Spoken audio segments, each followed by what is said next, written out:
Ouch! Stop it! Somebody help! Mary suddenly burst into my room while I was in the middle of a remote meeting. The bad feeling I had was spot on. Through the screen of the meeting that Jack was also attending, I saw Mary pin me down and reach for something. A cold sweat ran down my entire body. Please stop. I pleaded with my eyes, but Mary ignored my will. I tried desperately to stop her, but in the struggle, I was pushed away, fell, and hit my head hard. The next moment, the lighter in Mary's hand set fire. Suddenly, a voice shouted from the computer, "Call the police." What? Mary froze, lifting her head in shock. She didn't realize it. She wasn't aware that her reckless actions were being broadcast live. My name is Emily, and it's been 2 years since I got married. I met my husband, Jack, at work. He's in sales, and I'm in tech. After that pandemic spread, our department quickly transitioned to remote work, and these days, I only go into the office a few times a month. However, since the office is close to our apartment, we can come to work anytime.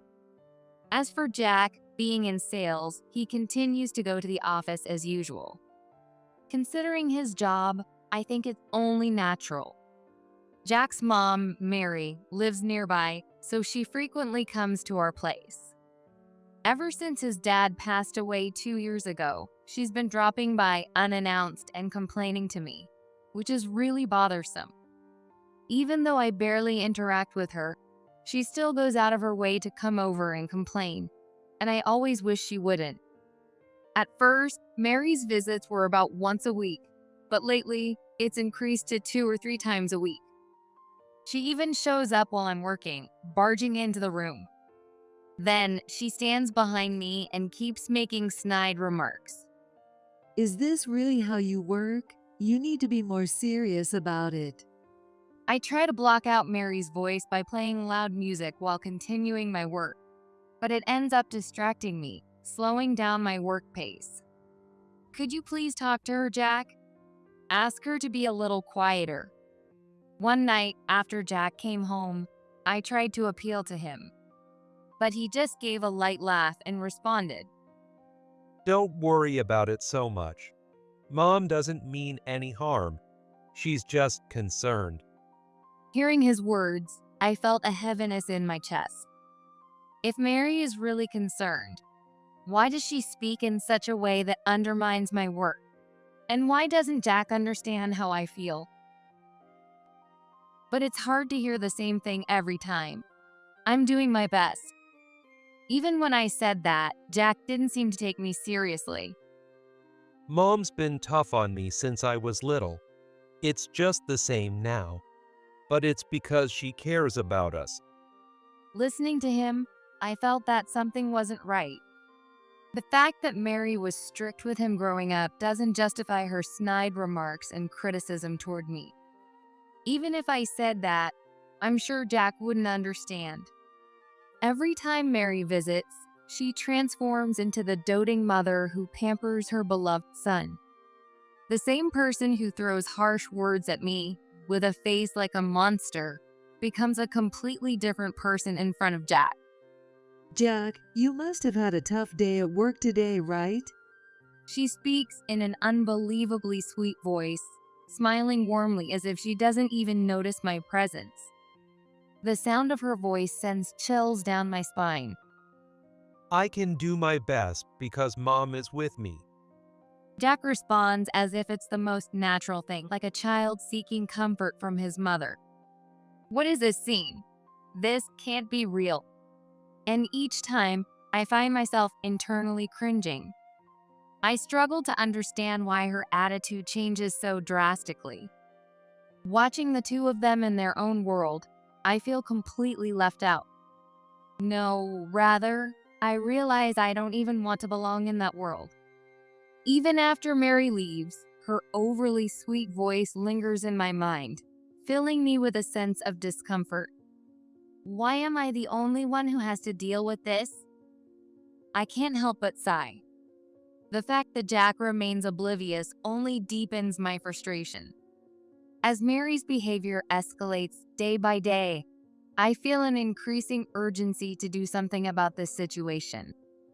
However, Jack still seems unaware of Mary's actions, and it feels as though he dismisses my distress. As a result, every time Mary visits, the weight in my heart grows heavier. Hearing the sound of her footsteps entering the room alone makes me feel a tightening in my chest. Why am I the only one who has to suffer like this? I might just break down soon. I finally started to feel a sense of fear.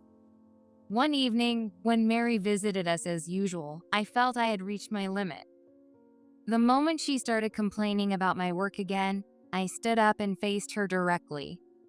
"Mary, I'm sorry, but could you please refrain from visiting during my work hours from now on? If I can't focus on my work, it might cause problems for my company." I said it as calmly as I could, but I was boiling with my anger. Mary looked a bit surprised at first, but then she quickly smiled, raising the corners of her mouth. You're right. Work is important. I understand. I'll be more careful from now on. "Thank you." I was taken aback by her unexpected response, but I couldn't shake the feeling that she didn't really understand. There was something about her smile that felt like she was hiding something. Even after that, Mary's visits continued, and the snide remarks didn't stop. The more this went on, the stronger my determination became to do something about the situation. But despite my efforts, I was growing more exhausted by the day, unable to find a solution. Eventually, I started thinking that it would be difficult to resolve this problem on my own. Unless Jack stood by my side, I doubted the situation with Mary would ever improve. However, I had no idea when he might come to his senses. Mary's harassment escalated day by day. What started as simple complaints gradually turned into her entering my workspace, our bedroom, without permission, touching furniture and books without any regard. Honestly, it's extremely stressful. But I tell myself that I have no choice but to endure it. One day, Mary came into my room again. As usual, she looked around, making snide comments, but suddenly her eyes locked onto a locked cabinet. Hey, what's in there? "Nothing. It's just where I keep my work materials." If it's just work materials, then why is it locked? Tell me. Mary raised her voice, trying to force open the cabinet. I hurriedly tried to stop her. "Mary, there are important things in there. Please don't touch it." If it's really important, then you should show me. Are you hiding something? You wouldn't lock it unless you had something to hide, right? Ignoring my words, she continued trying to open the cabinet. "Come on, you're being persistent. It has nothing to do with you, Mary." I pleaded desperately.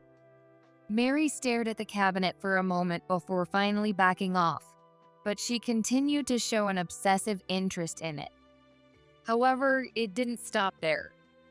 Mary's harassment escalated to throwing things and, at times, even acting as if she was going to hit me. "What are you doing, Mary? Stop it!" I told her repeatedly, but her erratic behavior continued. She suddenly grabbed my shoulder and shook me hard. Why won't you listen to me more? "What are you talking about? I'm not a child, and I haven't done anything wrong." Do you really think that excuse is going to work? It would have been easy to shake off her hand, but I was worried that if I did, she might exaggerate and accuse me later. Feeling trapped, I found myself getting closer and closer to my breaking point. The worst happened one day. I was attending a remote meeting as usual, with Jack also joining from the other side of the screen. Suddenly, Mary entered my room. Feeling a sense of dread, I glanced at her, but she headed straight for the cabinet. "This can't be happening. Mary, stop." I desperately pleaded with my eyes, but there was no way she would understand. Something was off with her that day. There was a madness in her eyes. Something is wrong. Jack, help me. I shouted towards Jack. At that moment, Jack, sensing the urgency in my voice, spoke with a tense tone. Hey, are you okay? What's going on? Jack, Mary is. I tried to explain the situation, but just as I was about to, Mary pulled out a lighter and a bottle of oil from her pocket. No, stop it.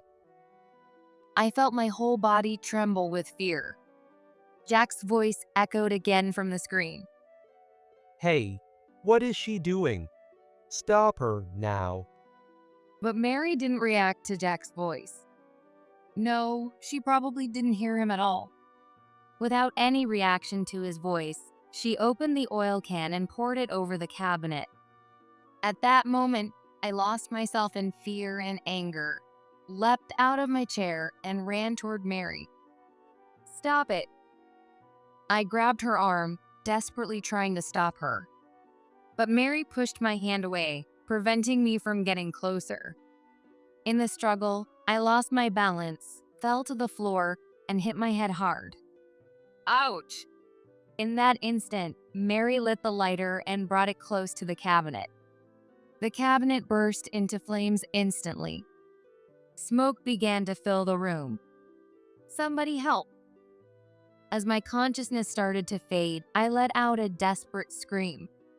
I thought I heard Jack's voice again from the other side of the screen. Damn it, I'm coming over right now. What's going on? What's happening? Colleagues who were also in the remote meeting started raising their voices, trying to understand the situation. There's a fire. Get out now. I heard someone shout, but my body wouldn't move. I was paralyzed, frozen with fear and shock. Mary, please, stop it. I pleaded with her, using every ounce of strength I had left, but she wouldn't listen at all. Do you understand now? You can't handle a job. You don't need any of this. Her words filled me with a sense of despair. Anger and sadness surged within me all at once. It was so overwhelming that it made me forget my pain. I forced myself to stand and tried to put out the fire using a blanket. However, the flames were stronger than I expected, spreading and burning through the blanket. Please, put it out. I prayed desperately in my heart, trying everything to extinguish the fire.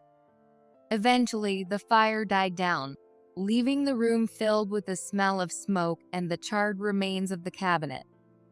I collapsed on the spot, my body trembling from the pain in my head and the shock of it all. This is what happens when you defy me. Maybe now you'll start listening. Mary said coldly, smiling in satisfaction. Just then, I heard footsteps outside the room, and Jack burst in. What happened? He rushed over to me, his eyes widening as he saw the charred cabinet. Of course, the materials inside were also burned. Mom, what did you do? Jack confronted Mary, but she seemed unresponsive, staring blankly at one spot. I'm calling the police. But at that moment, a loud voice boomed from the computer speakers. What? Mary snapped out of her trance, looking around in confusion. Her expression changed abruptly. I could see her confusion and shock quickly turning into fear and anger. She stood frozen for a few seconds, but then she regained her usual defiant attitude. What the hell? How did it come to this? Mary shouted in a trembling voice. What are you doing, Mom? Jack's face was a mix of panic and anger as he glared sharply at Mary. He shouted as he approached her. No, Jack, it's just because Emily was being insolent. Mary tried to make excuses, but her words didn't come out right. She glanced at me briefly before turning back to Jack. Insolent? What did Emily do? Do you understand how dangerous and unacceptable what you're doing is?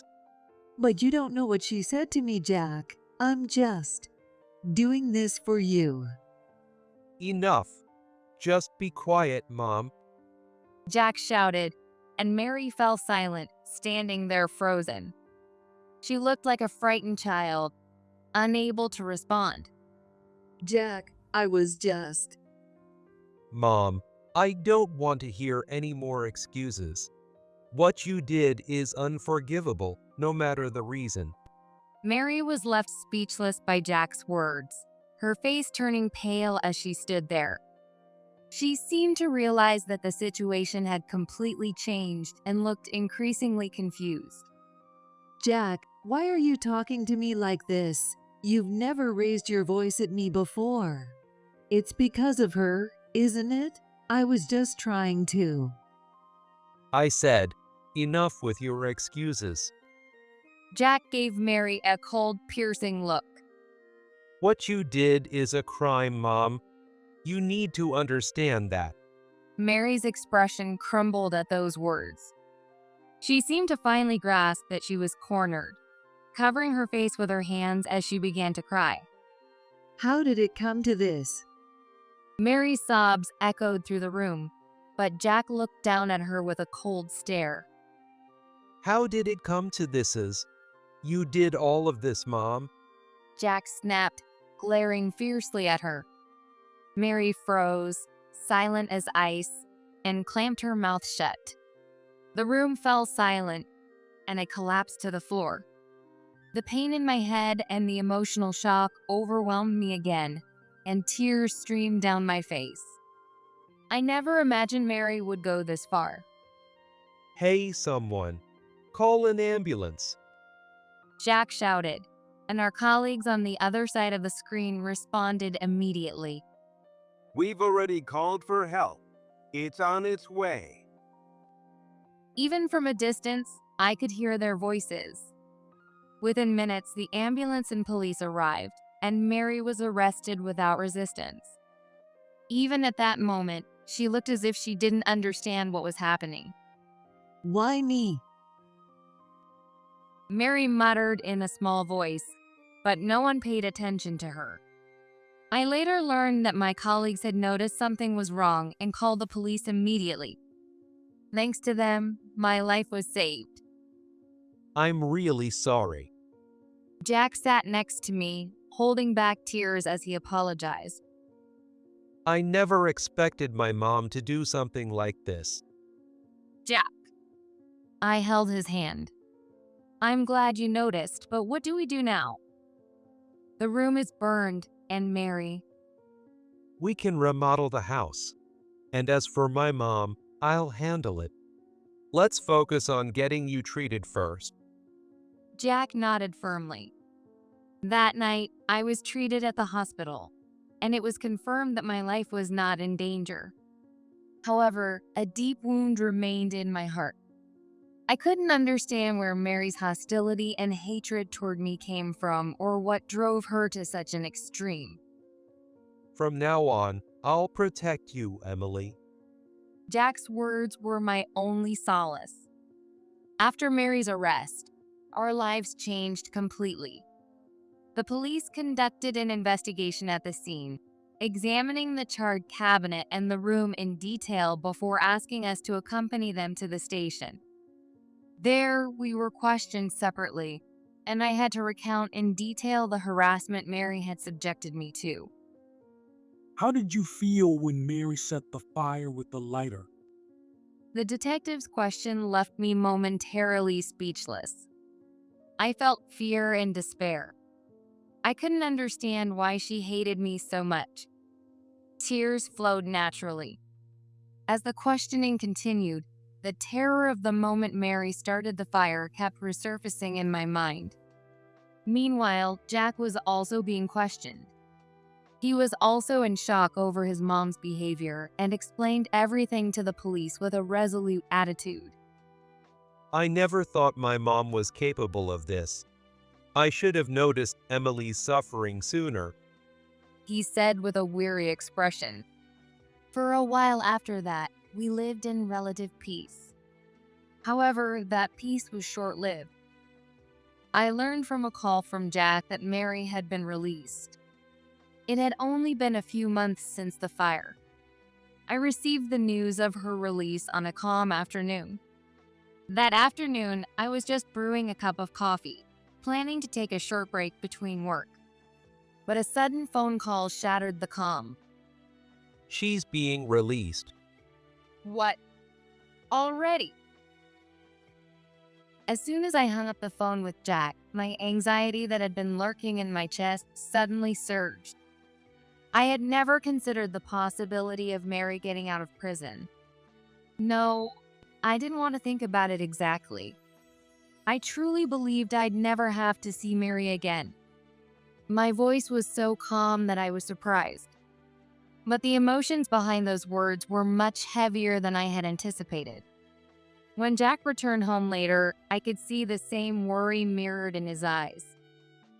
After everything she did, she's already being released.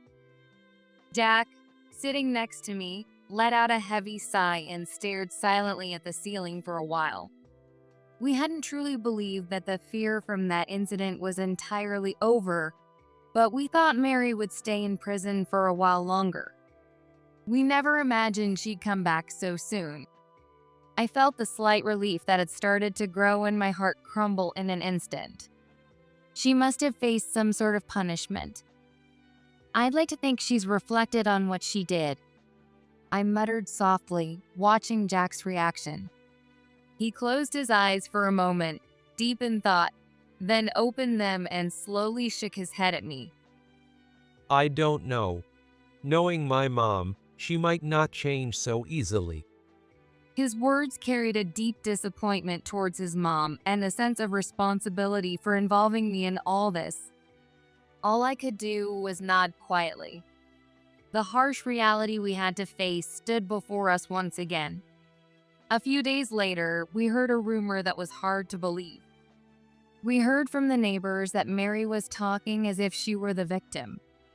Because of Emily, I was framed. I didn't do anything wrong. When I heard those words, I felt more disbelief and disappointment than anger. Not only did she show no remorse for the incident, but she was also trying to justify herself and paint me as the villain. I can't believe it. She's still saying things like that. Mary had committed the serious crime of arson. That was an undeniable fact. Yet, she refused to admit it and was trying to spread lies to those around her. I was completely exasperated by it. Jack, sitting next to me, furrowed his brow and let out a deep sigh of frustration. I'll make sure everyone knows the truth. Everything Mom did is a fact, and we have solid evidence of the arson. We even have the footage from that online meeting. He said this firmly. He was right. On the day of the incident, the moment Mary set the fire was all captured on video during the remote meeting. Our colleagues who were in the meeting also witnessed it, and their testimonies would be enough evidence. I spoke calmly. We have no choice but to use that footage and report it to the police again. If Mary continues to spread lies, we can't just stay silent. After discussing it, we decided to tell the truth to our relatives and neighbors. We couldn't let Mary's lies and malice affect us any longer. It was time to present the facts and show the evidence clearly. A few days later, we brought the footage from the online meeting and began explaining the situation to our relatives and neighbors. In the video, you could clearly see Mary holding me down and trying to set the cabinet on fire. We also showed the testimony collected from my colleagues. At first, Mary shouted and tried to argue that it was all fabricated. But as time went on, the confidence faded from her face and anxiety began to show. That must be fake. She shouted desperately, glaring at us, but we remained calm. Jack quietly spoke to Mary. Mom, there's no point in denying the truth any longer. Everyone who saw the footage understands what happened. If you keep lying, you're only hurting yourself. Mary fell silent for a moment. Her face turned pale and she looked as if she was terrified. Then she finally collapsed into a chair. This wasn't supposed to happen. She whispered, her eyes filling with tears. Maybe she was beginning to understand the consequences of her actions now that she had been pushed this far. Still, something didn't sit right with me. I still didn't understand why she harbored so much hatred toward me. But we decided that we would no longer be swayed by Mary's lies or malice. The scars from this incident were deep, but I was now determined to stand firm and protect the truth with Jack. Weeks later, I began to slowly regain my composure. Seeing Mary finally admit her guilt brought a surge of emotions that had been suppressed for a long time. However, it wasn't anger or sadness. It was a calm resolve. As I watched her face, filled with regret, I prepared my words I needed to say in that moment. There might be something behind Mary's actions that led her to go this far, but to protect our family, we need to make the decision to sever ties for now. It's time for Jack and me to discuss what steps to take next. One night, I called Jack into the living room to discuss what we should do from here on. The quiet night felt like it was forcing us to make a heavy decision. Jack, what should we do? It's about Mom, isn't it? Jack's voice was tinged with exhaustion, but he quickly began speaking. To be honest, leaving it to the police might be the safest option for us. I nodded. The fact that Mary had tried to harm us didn't change. There was still a chance she could do something again. However, I had mixed feelings about it. Mary had indeed taken dangerous actions, but I couldn't help but feel that, somewhere along the way, she had broken down. The tears and regret she showed before us remained in my mind. If we really turn Mary over to the police, what happens next? Honestly, I'm scared of the outcome. I expressed my honest feelings. Jack remained silent for a while, deep in thought, and then quietly continued. I feel conflicted about Mom. Even after everything she did, part of me still feels attached to her. But at the same time, I know it's hard to keep having a relationship with her. Yeah, I feel the same. To prevent Mary from doing anything dangerous again, maybe it is best to leave it to the police. But is that really the happiest choice for us? I stumbled over my words. Cutting ties completely with Mary might bring us peace, but involving the police didn't seem like the best solution. Even if we don't involve the police, I'm planning to cut ties with Mom. I'm not giving her any more chances to be involved with us. That's the safest way. Cutting ties. But I'm also scared to continue dealing with Mary. That's true. We both fell silent, lost in thought.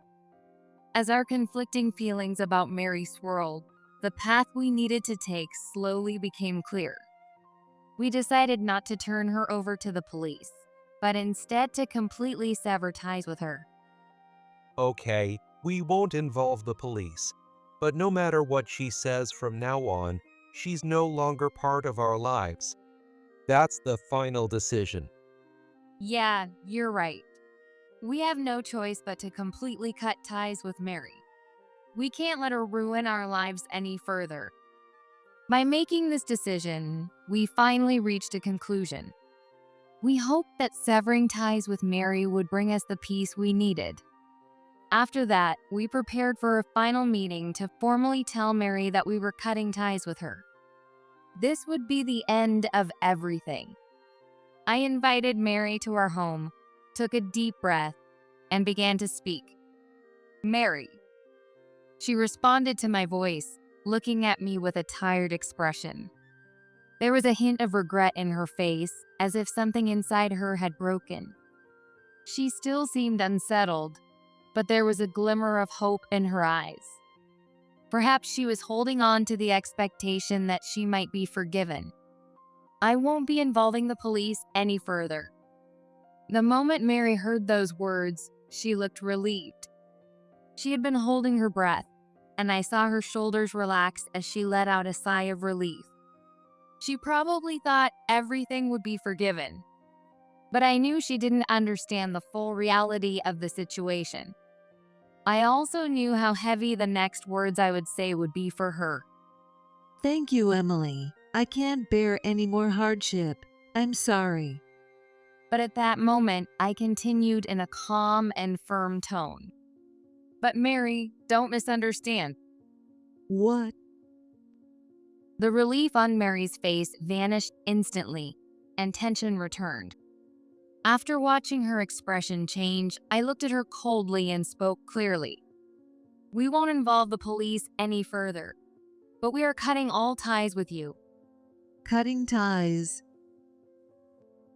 Mary responded in a faint voice. There was a clear note of fear in her voice. She quickly became distressed and began to speak with a trembling voice. Wait, Emily. You're abandoning me? Aren't we family? Why would you do this? I had no intention of listening to Mary's desperate plea. We could no longer let her control our lives. I was convinced this was the best choice to ensure our safety and peace. Reaffirming this decision in my heart, I responded firmly. Yes, we are cutting ties. We're moving away, and we won't tell you where. We're severing all connections from now on.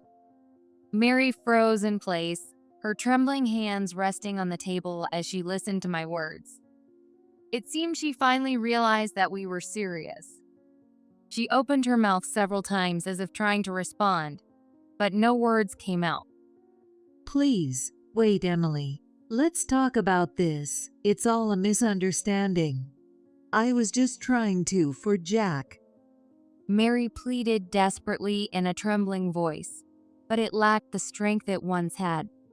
It sounded weak and fragile. It was as if she had finally realized that she was on the verge of losing something. At that moment, Jack stepped forward and quietly spoke. Mom, it's over. You can't keep hurting Emily anymore. Mary reached out toward her son, trying to hold on to him, but Jack gently moved away, maintaining his firm stance. Jack, please, even if it's just you, don't abandon me. Tears welled up in Mary's eyes as she pleaded in a strained voice. I feel the same way as Emily. Mom, please stay out of our lives from now on. Mary froze for a moment upon hearing those words. She was speechless, staring at her trembling hands. This is the end. Thank you for everything until now, I said calmly once more. After that, Mary left our house with unsteady steps. I watched her back as she left and quietly closed the door behind her. We were ready to start a new life. We had made up our minds to sever ties with Mary and move forward step by step, regaining the peace we once had. From that point on, our connection with Mary was completely cut off, and we began a quiet life in a new place. Mary's presence vanished from our lives entirely, and the anxiety and pressure that had once weighed on us gradually faded away. The loneliness that must have grown in Mary's heart after losing her husband was likely more than I could have imagined. That loneliness drove her to interfere excessively with our lives, ultimately leading her to isolate herself. The fear of losing Jack kept her clinging, and her continued interference resulted in this tragedy. Thank you, Emily. I wouldn't have known what to do without you. You helped me through everything. It's the same for me. I don't think I could have made it this far without you, Jack. No one knows where Mary went after that. Once the truth of her accusations against me came to light, the neighbors began to view her with suspicion. Afraid of being alone and afraid of people's judgment, she sought help from her relatives, but no one was willing to assist her. After that, Mary's voice fell silent, and the neighbors reported that they no longer saw her around. As for us, a new happiness has come into our lives. We were blessed with our baby we had been longing for. The moment the doctor told me at the hospital that I was pregnant, I was so overwhelmed with joy and surprise that I couldn't speak. My heart raced, and tears flowed naturally. When I got home, Jack was waiting anxiously. How did it go? He looked into my eyes with a nervous expression. "We're going to have a baby." The moment he heard those words, Jack's expression changed completely. He widened his eyes in surprise and joy and hugged me tightly. Really? Emily, thank you so much. We shared our joy right there.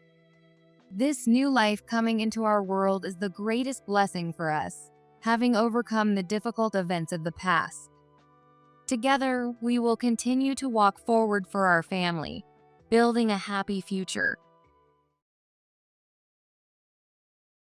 My name is Suzanne Johnson, 29 years old. I've been married for 3 years to my husband, Bob. He's 3 years older than me, and I met him in college. We were happy at the beginning, but now our relationship has grown cold. Is it because of what happened with the baby? It probably started when, 6 months into our marriage, I found out I was pregnant but ended up having a miscarriage. No, my baby. The doctor explained that it was a rare occurrence, but we had been so looking forward to the birth that it was hard to recover. On top of that, Bob blamed me for the miscarriage. What? We were so excited about this baby. Did you do something to cause this? Bob's parents were furious with him and showed concern for me, which helped me gradually recover. But Bob remained cold toward me. He started spending less and less time at home, using work as an excuse. Then, a few months after my miscarriage, my 31-year-old sister Helen gave birth to a baby girl. I had a healthy baby girl. Isn't she cute? Make sure you give us a generous gift. Hearing about Helen's birth announcement, even though she was supposed to be single, made me feel down. She's not married, so whose baby is it? Why did she get to have a healthy baby while I lost mine? Helen has always treated me as if she could boss me around, so we've grown distant, and I've come to dislike her. I should be happy about the baby's birth, but Helen asking for money makes it feel awkward. Still, if I didn't give her the gift she demanded, she'd cause a fuss later. So I gave more than the usual amount and kept my distance. 2 years passed, and Bob and I rarely spoke. Honestly, I often wondered why we were still married. Then one day, I found out that Bob and Helen were having an affair. If my niece is Bob's child, then this affair started right after our marriage? No way. I thought we were still a proper couple back then. Have I been betrayed this whole time? I can't keep living like this. Divorce? But I'm close to my in-laws, and I don't want to cut ties with them. But Bob is cheating on me. I had already lost my feelings for Bob, but I cherished his family, so I hesitated to get a divorce. However, one day, I suddenly learned that his parents had died. A fire took their lives? No, I was supposed to meet them today. I was overwhelmed by a deep sense of loss, but immediately tried to call Bob. Hello, something terrible has happened. Stop calling me so many times.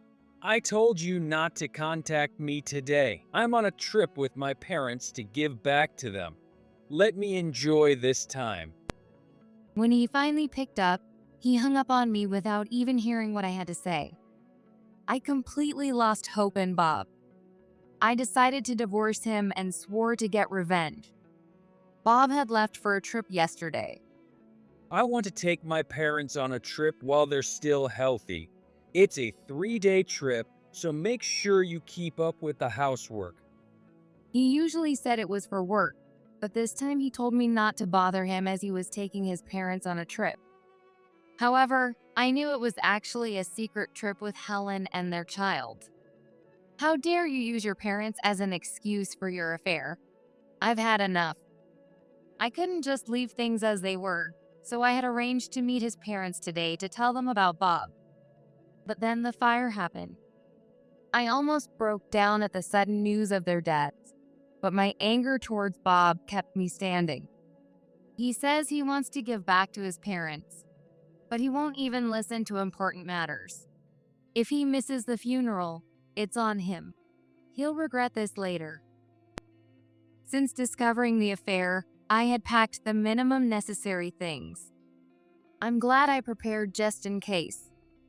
He never checks his phone anyway, so I'll just leave a note. I left a note in the living room saying I was going to his grandparents' place, took my belongings, and left, never to return to this house again. Suzanne, glad you made it. When will Bob be here? His grandmother, who was preparing for the funeral, noticed me and called out. Well, he can't make it to the wake or the funeral. Realizing it was his parents' funeral made me sad all over again. You see, Bob told me he was going on a trip with his parents yesterday. What? Huh? But they were at home. I also checked with the two of them, so Bob was lying. He went on a secret trip with my sister. I revealed Bob's affair to his grandparents, showing them the evidence recorded on my phone. I discovered Bob's affair purely by chance. He only comes home to eat dinner and sleep. Is there any point in being married like this? I work from home doing office work. I can't do housework, but I'll try my best. Right now, I can't do anything without you, Suzanne, but I'll make it so you won't have to do any housework someday. I'll teach you well, so I'm counting on you. That's what he said when we first got married. Even though I knew Bob was good at his job but lacked basic life skills, he was willing to learn and was gradually getting better. I started working from home to take care of the house, but without a commute, I can work more efficiently. I thought I'd go back to an office job once Bob got better at housework, but maybe I should just keep working from home. Bob was apparently an excellent salesperson at a major company, so he often came home late, leaving most of the housework to me. Thanks for everything. The lunches you make are a big help. You must be tired, but can you teach me how to do housework on weekends? Bob was always thoughtful and tried to learn housework, so I didn't see any problems. But after the miscarriage, Bob started coming home even later and working on weekends more often. We used to talk and enjoy meals together, but now he's silent. The atmosphere is tense, and whenever he does talk, it's just complaints about my cooking or criticism. How did it end up like this? At one point, I thought it was my fault. But as this lifestyle dragged on, I began to think something was off. Is it normal for work to suddenly get busier like this? It doesn't make sense for it to stay that way forever. He's also being stingy with household expenses. What's he spending it on? If he's just working, our income should be increasing. Bob earned more than me, so he had been contributing more to the household budget. But suddenly, he reduced the amount he was giving for living expenses. You're the only one staying at home, right? I'm hardly ever here. I buy my own stuff. Do I really need to pay for living expenses? This much should be enough, right? In that case, let's discuss it while going over the expenses. I was shocked by Bob's attitude, but I nervously suggested that we should have a proper discussion. However, Bob snapped back irritably. What's there to discuss? You work from home, but I'm out there working as a salesperson, moving around all day. I work for a big company, but you just work for an ordinary one. You've got it a lot easier than me. You're working from home, so you're using the house money. I don't use it, so why should I be paying? He got angry, and in the end, the amount he contributed to the household expenses became even less. If it had just been me, I would have blamed myself and not thought there was anything wrong. But Bob's parents were on my side. I'm so sorry for my foolish son. It's not your fault. What on earth has happened to Bob? If he can't protect his wife, what kind of husband is he? You're both working, but you're doing all the housework, right? He's never done housework at home. And yet, he doesn't protect you. He wasn't like this in the past. This isn't your responsibility. I always thought he was a considerate person. Sometimes even his grandparents would join us, and the 5 of us would go out together. We had grown close. It seemed that all 4 of them couldn't forgive Bob for blaming me when I was devastated by the miscarriage. They really are good people. Bob used to be like this too, so why did he suddenly change? Even if the miscarriage was the trigger, if he didn't want to be with me, he could have just suggested a divorce. Thanks to his parents, I was able to think clearly and began to quietly observe Bob's behavior, which seemed suspicious. There's nothing suspicious in Bob's room. If there's anything, it might be in the bag he carries around. I subtly looked into things but found nothing, yet my suspicion remained. So it felt natural to peek at the notifications on his phone while he was in a deep sleep. That's when I discovered his affair with Helen. A message from Helen? Wanting to spend time together as a family. Does that mean Helen's child is Bob's? I used his finger while he was sleeping to unlock his phone, and I was stunned by what I found. We were married when that child was born, right? I thought everything was going well, but was he cheating on me this whole time? Is he staying away from home because he has a child with Helen? When we visited my parents' house, Bob would play with Helen's child and seemed to love her. I thought after a while, he'd want kids again, and we could go back to the way we used to be. Was he just showing affection because she was his own child? So he was lying about business trips to be with Helen. Bob and Helen's messages were like those of a married couple, planning their schedules and enjoying their time together. Helen knew Bob was my husband, so why? Wait, did she do it on purpose because he's my husband? Honestly, Helen had always taken my things and made fun of me, so I wasn't shocked to learn she was the mistress. But still, I had trusted Bob, so the betrayal stung. He was cheating on me. How could he cheat with my sister? Well, our marriage was already cold. Maybe it's time for a divorce. But if I do that, I'll lose the bond I've built with his parents. Because of my relationship with his family, I couldn't bring myself to consider divorce, but I took photos of all their phone exchanges as evidence. Since then, I've been monitoring Bob's phone, so I also recorded his and Helen's plans for the trip this time. No way. What? That jerk. His grandparents were furious with Bob and also with Helen, who could do such a terrible thing. He didn't even listen when I told him about his parents' funeral. He'll probably be back tomorrow night. I don't want to be with him anymore, so I plan to file for divorce after the funeral. That's the right choice. You shouldn't waste your life on someone like him. If you need anything, we'll help. This can't be tolerated. His grandparents nodded firmly. For now, we focused on ensuring the funeral was conducted smoothly.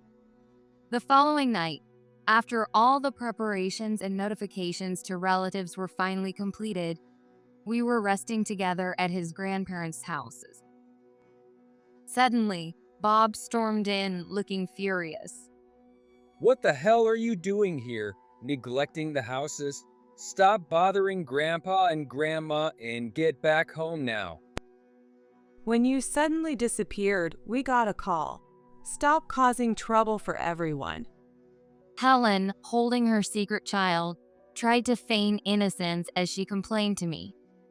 Before I could respond, His grandfather furiously grabbed Bob. You're the one causing trouble for everyone.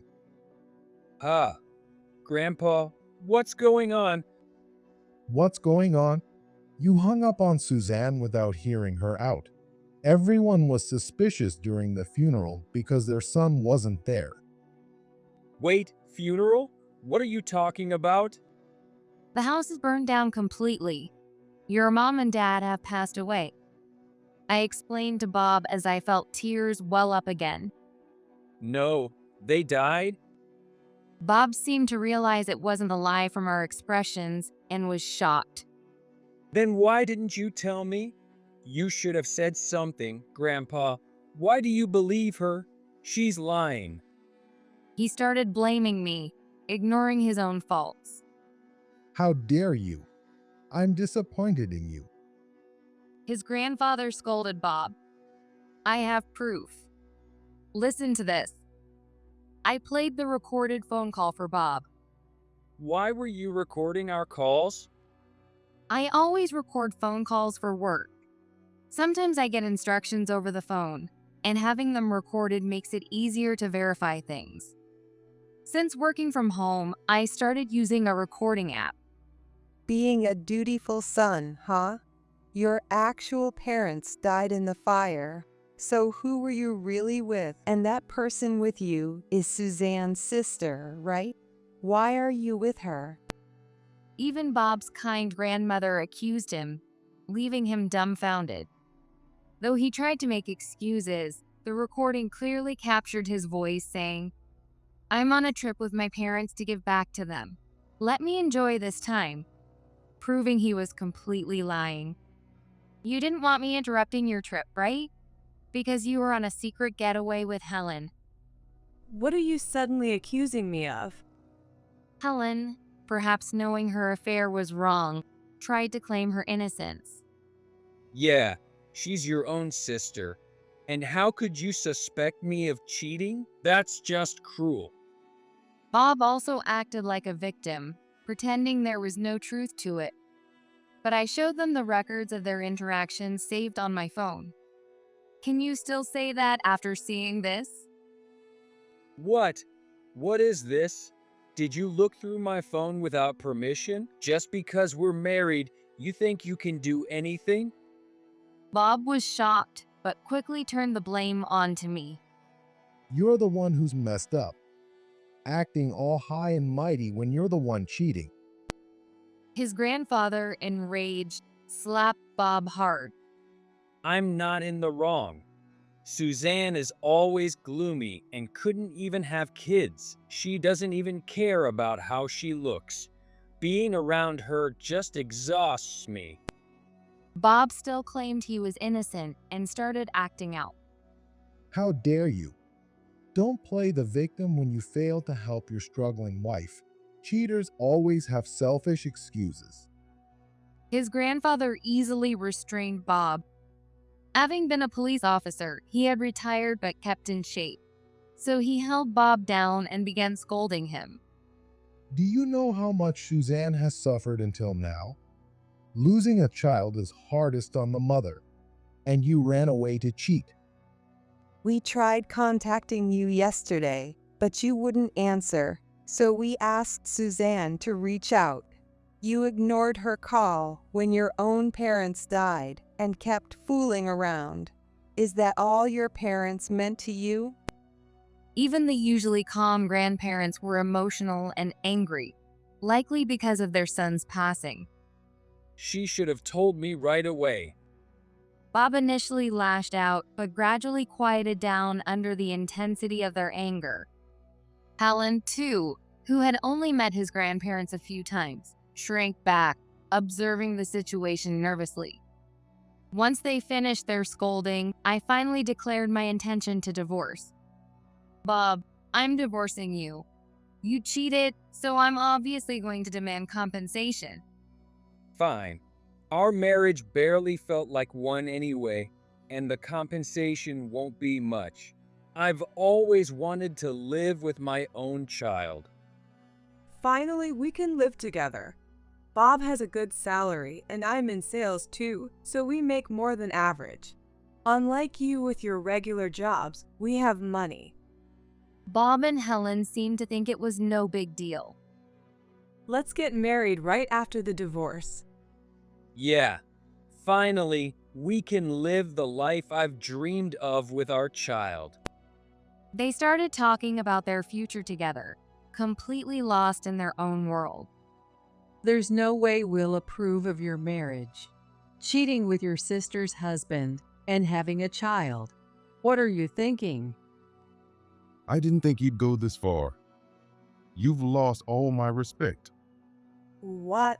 Mom? Dad? Why? Helen was shocked at the sudden voices of her parents. The truth was, when Bob and Helen had arrived, his grandparents had called my parents on their phones. I have something to discuss about Bob and Helen. I wanted to talk when things settled down. I had originally planned to consult his parents, and I had told mine the same. They had stayed silent for a while as requested, but finally couldn't hold back anymore. Actually, I knew Bob from work. We've been acquainted for quite some time. And if things weren't going well with Suzanne, wouldn't marrying me solve everything? What kind of nerve do you have? Saying that after cheating. Helen tried to justify herself, but of course, no one took her side. Then my mom spoke up. You were always bragging on social media, weren't you? I was shocked to see pictures of your grandchild on your posts. Raising a child should cost money, but you've been buying all sorts of expensive things. Why? And you were just using the kid to get attention online, weren't you? Sure, the pictures were cute, but it made me sick to watch. My mom had previously asked me about starting a side business using social media. I had taught her how to use it, which is how she came across Helen's posts. It's true, she's bragging a lot. The posts were full of Helen showing off her belongings and her child. It's not that she's treating the child poorly, but it does seem like she's using the child, which makes me uncomfortable. But this also made me understand the situation with the secret child a bit more. She's only 2, but she's unusually quiet. Was it not just her personality, but also Helen's treatment that's off? Even now, with everyone yelling around her, she doesn't cry. Can that just be chalked up to her being quiet? I feel uneasy about Helen raising her child. Even now, she's still splurging on brand name goods. Helen used to take my things without regard and lack concern for others. She's living like she's still single even with a child.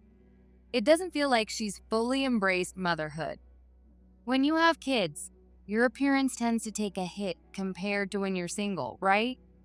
Yet she's still fully made up and dressed in expensive clothes.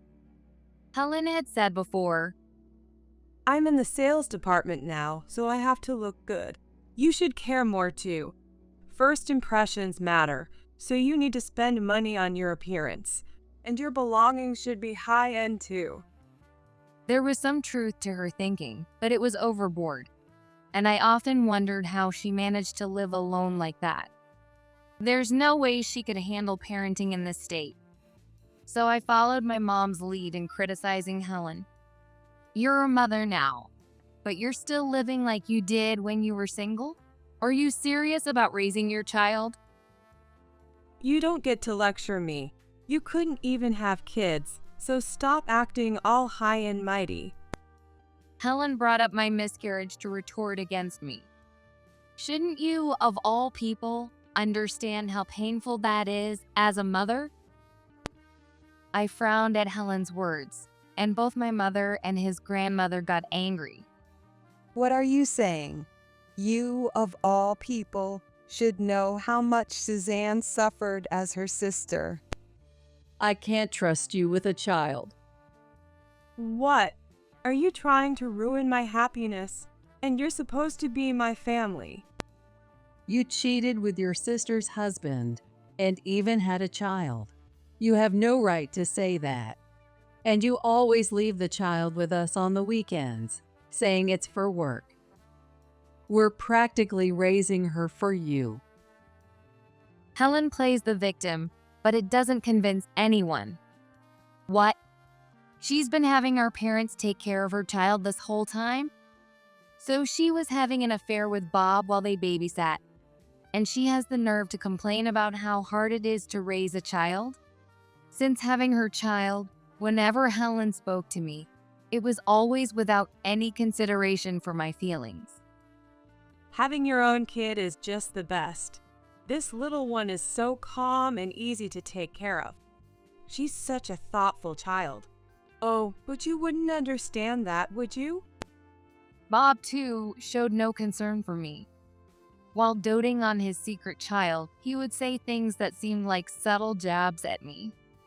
She's so adorable. I always wanted kids once we got married, you know? He knows how I felt, right? Why would he say that? Bob's words deeply hurt and saddened me. If not for the support of his parents, I would have continued to blame myself. But they're not here anymore. As I thought about it, I couldn't understand Bob's selfish whining, insisting he was not at fault. He's just staying quiet because he has nothing to say, right? He doesn't seem to be mourning his parents' death more than his own issues. Helen only met his parents once, but even when you hear that someone you know has passed away, shouldn't you be more affected? They're both so self-centered. Can these two really raise a child properly? It wasn't just me who thought this. My mother did too. Fine. If you want to get married, go ahead. But we'll take custody of our grandchild. I don't think you two can raise a child. This child is mine. Then do it all by yourself without using us as a daycare. Exactly. Bob was never the kind of man who could protect Suzanne even when they were married. I doubt he can protect a child now. His grandfather glared at Bob as he spoke. Bob never did housework, did he?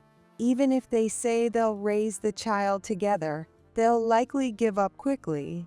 You can't deny it, can you? You were already cheating when things got tough during your marriage. Initially, they insisted they could raise the child, but it seemed they found some truth in what everyone was saying. Fine, you can have her. If I want another one, I'll just have one. Yeah, starting a new life now, we won't have time to take care of a child anyway. Sure, take her. They handed over the child to us without much resistance and prepared to leave. I'll be demanding alimony from both of you.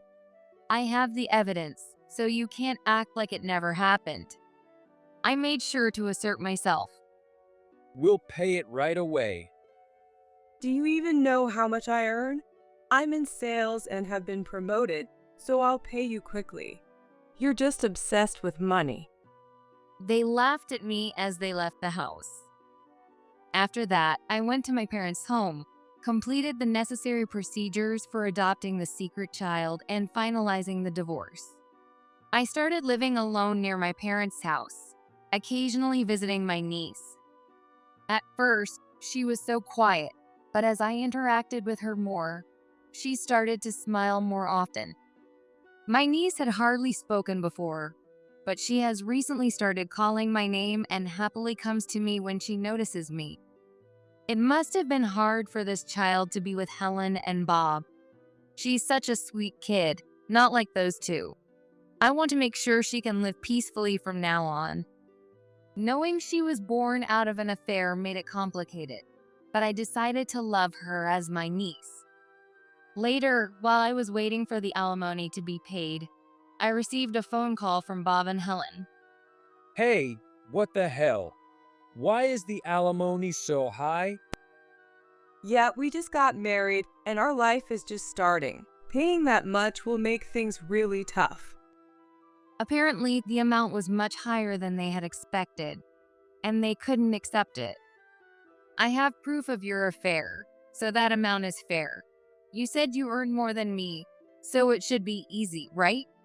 I've already spent so much. It's not enough. It'll take months worth of salary. Even if I sell the stuff I bought for Helen, it won't be enough. Isn't it a lie that the alimony costs that much? How are we supposed to enjoy our lives? It seems Bob had spent a considerable amount of money on Helen and had no savings, and Helen had used up most of her earnings on leisure activities. We didn't get a single penny from my parents' inheritance. I'm their son, so I should have gotten something. They had been counting on his parents' inheritance, and this infuriated me. A son who didn't even attend the funeral doesn't get any inheritance. His grandparents are still healthy, and they trust them more than they would a cheater like Bob. How can he care more about money than his own parents? I realized I could never see eye to eye with Bob, who wasn't even mourning his parents. He continued with his selfish complaints. Well, when we had the child, we received assistance from the government, but now that's gone. We shouldn't have given her up. Give her back now. She's my child. What do you think your child is? A tool for getting money. There's no way I'll return her to such parents. Helen saw her child as nothing more than a means to get money, and it made my anger boil. She wants the child back for such a reason? There's no way she'll raise her properly. She's finally starting to smile more lately, but seeing Helen would ruin that. I felt frustration about how such people could even have a child when others couldn't. As I thought about this, they continued to complain. All the relatives are cold toward us. Even if we try hard, paying the alimony is going to make things tough. You're single and well off, so you don't need to take the alimony, right? Strange rumors are going around at work, and it's getting hard to get a promotion. My salary might even go down. Please. You cheated, so of course, I'll take alimony. The relatives were all furious that you, their son, didn't attend the funeral. You told them we went on a trip and didn't come back, didn't you? You should have covered it up better. You're the one who hung up without listening to what I had to say. Okay, I was wrong. But please, drop the alimony. He can't do any housework, and it's making things really hard for me. We don't have any savings, and it's even tough to buy food. We might become homeless if we can't pay rent. Wouldn't you feel bad if your sister ended up like that? Helen cried, but I felt no sympathy. You brought this on yourselves, didn't you? Bob said he learned to do housework, but gave up because he found it too troublesome. You chose him, Helen. You need to take responsibility for what you did. I will get that alimony from you. And then I hung up without waiting for a response. I blocked both of their numbers and asked my lawyer to make sure they paid the alimony. After further explanation from the lawyer and more scolding from both his grandparents and my parents, they finally paid the alimony. It seems they even had to take out loans to pay it all at once. And with the situation now fully known at their workplace, they found it hard to stay there. If I leave this place, where else can I find a job? Helen is apparently holding on for dear life. I can find a new job right away. I'll pay off the debt and live comfortably. Bob quit his job and tried to find another one, but it seems he hasn't had any luck. If you hadn't quit, we'd still have more money than we do now. I thought I'd find a better place. In the end, Bob couldn't secure a full-time job and is getting by with part-time work, and the two of them are constantly fighting. As for me, I'm enjoying my time while working and taking care of my niece. She's Helen's child, but she's so much cuter than Helen ever was. I still think it would be nice to have my own child someday. My niece has been smiling more lately. She's so adorable that I've started to want my own child again, even though I had given up on the idea. I thought I was sick of marriage, but if I meet the right person, maybe I'll get married again. While living a peaceful life, I hope that someday I'll remarry and raise children together with a supportive partner. Today is supposed to be my grandson's 7th birthday, so why? I couldn't believe my eyes. My grandson, Tommy, was sitting all alone on the garden's paving stones, his eyes red as if he'd been crying. What happened? Where are your mom and dad? They went on a trip overseas. You're staying home alone, in the yard, by yourself, what? My mind was racing, trying to make sense of it all when Tommy, with a smile on his face, said, Grandma, thanks. You came because it's my birthday, right? I'm so happy. That's when I realized it. Oh, how foolish I'd been. What was I hesitating for? It's my duty to protect this child. I will never forgive my son and his wife. My name is Yvonne. It's been 10 years since all my children got married and moved out, leaving me living alone with my husband, Kevin. I'm 62 years old, and there's nothing more important than staying healthy. This morning, like every other, I woke up early and took a walk around the neighborhood. And after that, I make just one lunchbox. It's for Kevin, for retired last year, but is now working again under a rehire contract. I miss the days when I used to prepare lunch boxes for the whole family. Oh dear, just from hearing this, do I sound like someone with too much time on their hands or a bit lonely? That's not the case at all. My son Sean and his wife, Claire, come over with Tommy often, and I also work part-time at a supermarket 4 days a week. It's a lively place, with high school kids and moms working while raising their kids. We all get along well, and everyone supports each other without complaint, even when someone takes an unexpected day off. It's a really comfortable place to work. I still want to keep working energetically. I enjoy interacting with people, and I want to be able to give Tommy pocket money from what I earn myself. Sean and Claire's house, where they live with their almost 7-year-old son and 1-year-old daughter, is just a 10-minute walk away. My grandson Tommy is the child of Sean and his late ex-wife. Until Sean remarried Claire and their younger child was born, I took care of Tommy almost every day, so I feel like he's my own child.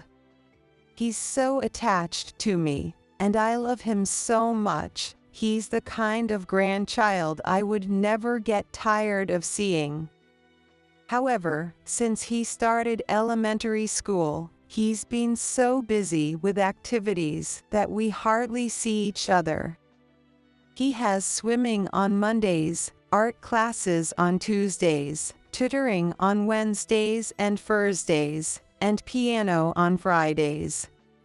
It's sad he doesn't get any time to relax. When I heard about this schedule after his first day of the elementary school, I was shocked and asked Sean about it. Even though he's in elementary school now, he's only 7. Isn't this too much for him? Is it? I think he'll be fine. Hearing Sean's unconvincing response, I felt uneasy. Claire then said to me, Yvonne, what are you talking about? It's important for kids to try different things from an early age. I'm the one managing his schedule, so you don't need to interfere.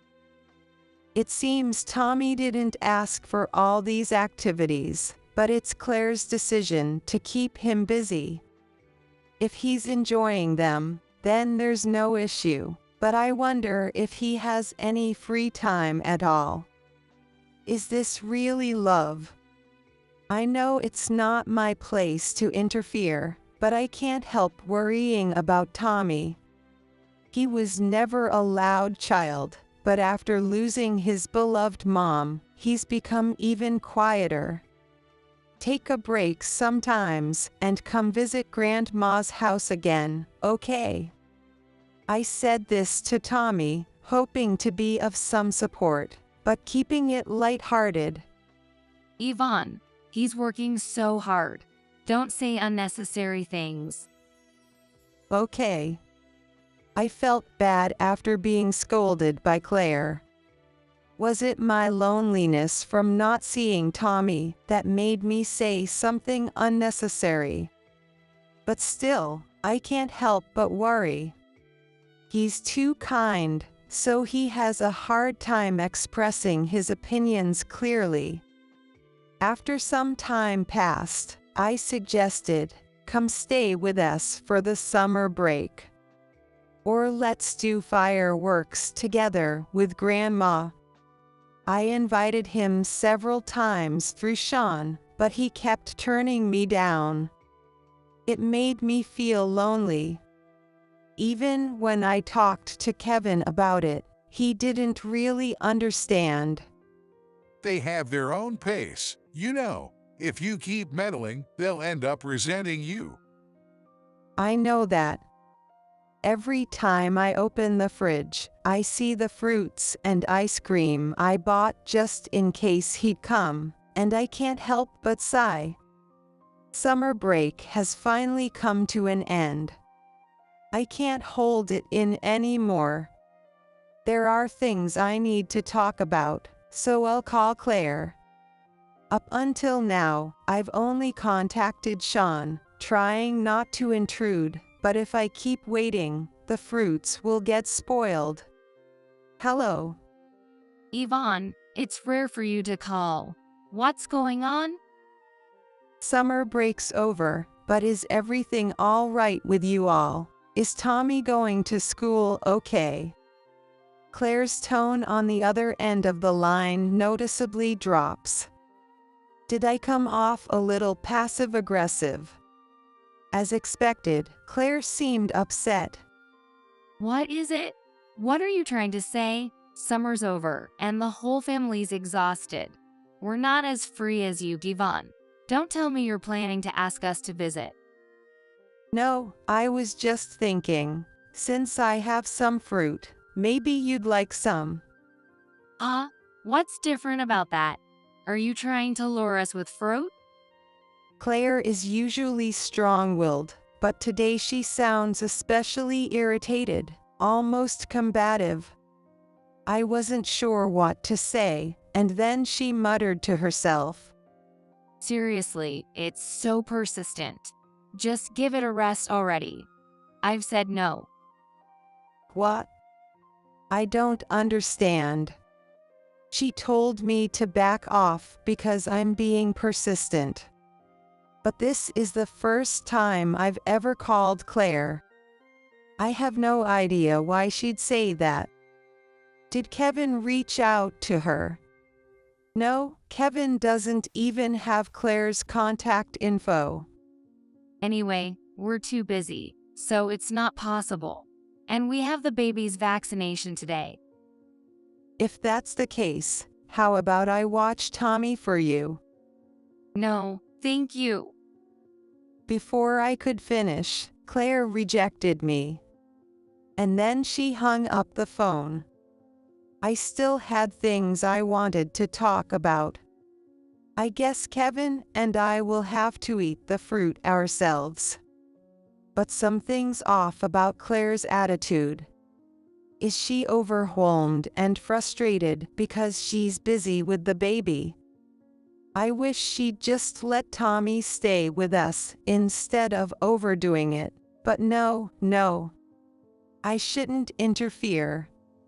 I don't have the courage to call Claire again, so I decide to call Sean instead. Hey, Mom, what's up? I just wanted to talk. I called Claire earlier, but she seemed busy. You know, Tommy's birthday is coming up, right? I wanted to get him a present, but I thought I'd check first to make sure I don't get the same thing. His birthday. Oh, right. I forgot.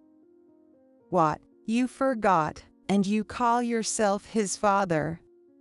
With the baby being so small and needing so much attention, it's hard not to put Tommy second. Sean said it so casually. Do you even realize what you're saying? If you and Claire keep focusing only on the younger grandchild, Tommy might end up feeling isolated within the family. I'm getting frustrated, but I take a deep breath to calm down. Claire must have committed to being a mother when she remarried, and I'm sure she's making efforts in her own way. Only they can understand the balance within their family. It would be terrible if I interfered and upset that balance. I try to calm myself, choosing my words carefully. Tommy's doing his best too, so make sure to be there for him. I'll help whatever I can. I wouldn't mind watching him again if needed. Yeah, okay. Sean's casual response annoys me. He probably hasn't thought about it seriously and isn't taking it to heart. Thinking back, he's always been someone who doesn't think deeply about things. It's disappointing that even as an adult, he hasn't changed. It's not just okay. You need to really think about how Tommy feels. Who do you think you are? The moment I heard Claire's voice, I realized my mistake. She must have taken over the phone without me noticing. I can't believe you called Sean back. If you had something to say, you should have told me earlier. Claire's tone is irritated. I stumble over my words. No, it's not that. I just wanted to check about the birthday present. Birthday? Yes. What does Tommy want? Are you celebrating the day? Claire sighs loudly in response to my question. Are you hoping I'll say, why don't you join us, Yvonne? Her words leave me speechless. That's not what I meant. I try to deny it quickly, but it's clear she doesn't believe me. Sorry, but we're going out as a family. I see. With the school's anniversary and a holiday, we have a week off, so we're planning to go on a trip. We won't be available to entertain you, Yvonne. Please, don't misunderstand. I just want to. We'll accept the present in cash later. Big toys just become clutter.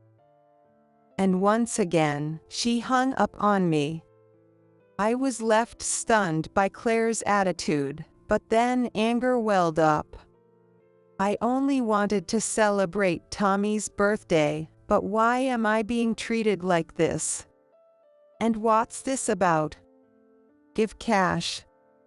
Sure, I might not know much about the latest toys or games, but there's a way to say things. My anger lasted only a moment, and then sadness washed over me. I won't get to see Tommy's happy face on his birthday. Ever since Claire came into our lives, I felt like this over and over again. I just want to get along, but it feels like I'm always failing. What should I do? With these troubled feelings lingering, today is Tommy's birthday. I'm disappointed I can't do anything for him, but if they're going out as a family, there's nothing I can do. I had rearranged my work shift to have the day off, but it's no longer needed. To lift my spirits, I decided to go for a walk, and on the way back, I bought 2 small shortcakes. I'll go home and share them with Kevin. At least in spirit, we'll celebrate Tommy's birthday. I wonder if he's eating something delicious right now. As I was thinking that and passing by Sean and Claire's house, what I saw was Tommy sitting all alone on the garden's paving stones. Hub. The sight of Tommy, who shouldn't have been there, surprised me, and I let out a weird sound. When Tommy, who had been looking down, lifted his head, his eyes were red as if he'd been crying. What happened? Why are you here? Weren't you supposed to be out? Even though the sun had set, and it was getting chilly, Tommy was in nothing but a short-sleeved t-shirt. For now, let's go inside. I can't. The door's locked, so I can't get in. What? Where are your mom and dad, and your little sister? They went on a trip overseas. I was shocked, my eyes wide open at the unbelievable words. I knew they were going on a trip, but wasn't it supposed to be for Tommy's celebration? Leaving the birthday boy behind, what does that even mean? So, they left you alone, locked outside in the yard, by yourself. What on earth? I couldn't process it. My mind was a mess. Mom said, since I'm 7, I'd be fine. What? What part of this is fine? I don't know how long they're gone for, but leaving your own child outside in the yard, this is madness. Just as I felt dizzy at that moment. Grandma, thank you. You came because it's my birthday, right? I'm so happy. Tommy said with a smile. At that moment, I realized it. Oh, how foolish I'd been. Why was I hesitating? It's my duty to protect this child. I will never forgive Sean and Claire. Tommy, are you hungry? Yeah. Let's go to Grandma's house and have dinner together. But if I leave the yard, Mom and Dad will be mad. Even in this situation, he's trying so hard to obey his parents. Grandma will talk to them. You won't get in trouble, I promise. Really? Really? Do you trust me? Yeah, I trust you. I took Tommy's small hand and started walking. Well, what to do next? For now, since I'm short one cake, Kevin and I will have to share one, I guess. A week later, the phone rang nonstop, so much so that it felt like one of those persistent calls you hear about. Of course, it was Claire. When I finally had a moment to pick up, she was shouting so loudly I had to hold the phone away from my ear. Yvonne, are you even listening? You don't have to yell. I can hear you just fine. You're the culprit, aren't you? Culprit? What are you talking about? Don't make it sound so bad. I don't need that kind of treatment from parents who abandon their child for a whole week. Claire hesitated for a moment at my reasonable response, but she quickly started shouting again. Where are you right now? Where, you ask? Well, the view from the large windows fills the room with a sight of the Pacific Ocean. The blue sea, with white waves sparkling under the sun's reflection. It's the perfect season to feel the refreshing sea breeze. I've always wanted to visit a spa resort with an ocean view. What? The food was amazing too, an all-you-can-eat seafood buffet. What on earth are you talking about? Ignoring Claire's confusion, I continued talking. Yesterday, we were surrounded by nature. The views were beautiful. I wanted to visit the East Coast too, but it's too far, don't you think? I'll save that for when Tommy is a bit older. We'll enjoy sightseeing, shopping, and all the delicious food. Yvonne, What is it? If you have something to say, go ahead. do you think it's okay to just take a child around like that? I took a deep breath before responding. I don't want to hear that from someone who left their child behind to go on an overseas trip. Does she not realize how Tommy must have felt being left alone? I suggested a domestic trip to replace that feeling with happier memories. When Tommy heard the idea while eating cake, he nodded enthusiastically, looking so happy. Surprisingly, it was Kevin who was also excited. Despite being a workaholic, he took a week off for Tommy's sake. When I consulted with my manager at the part-time job, they told me I could take time off without worrying about it. They said it's because I'm always working hard, and it made me a little happy.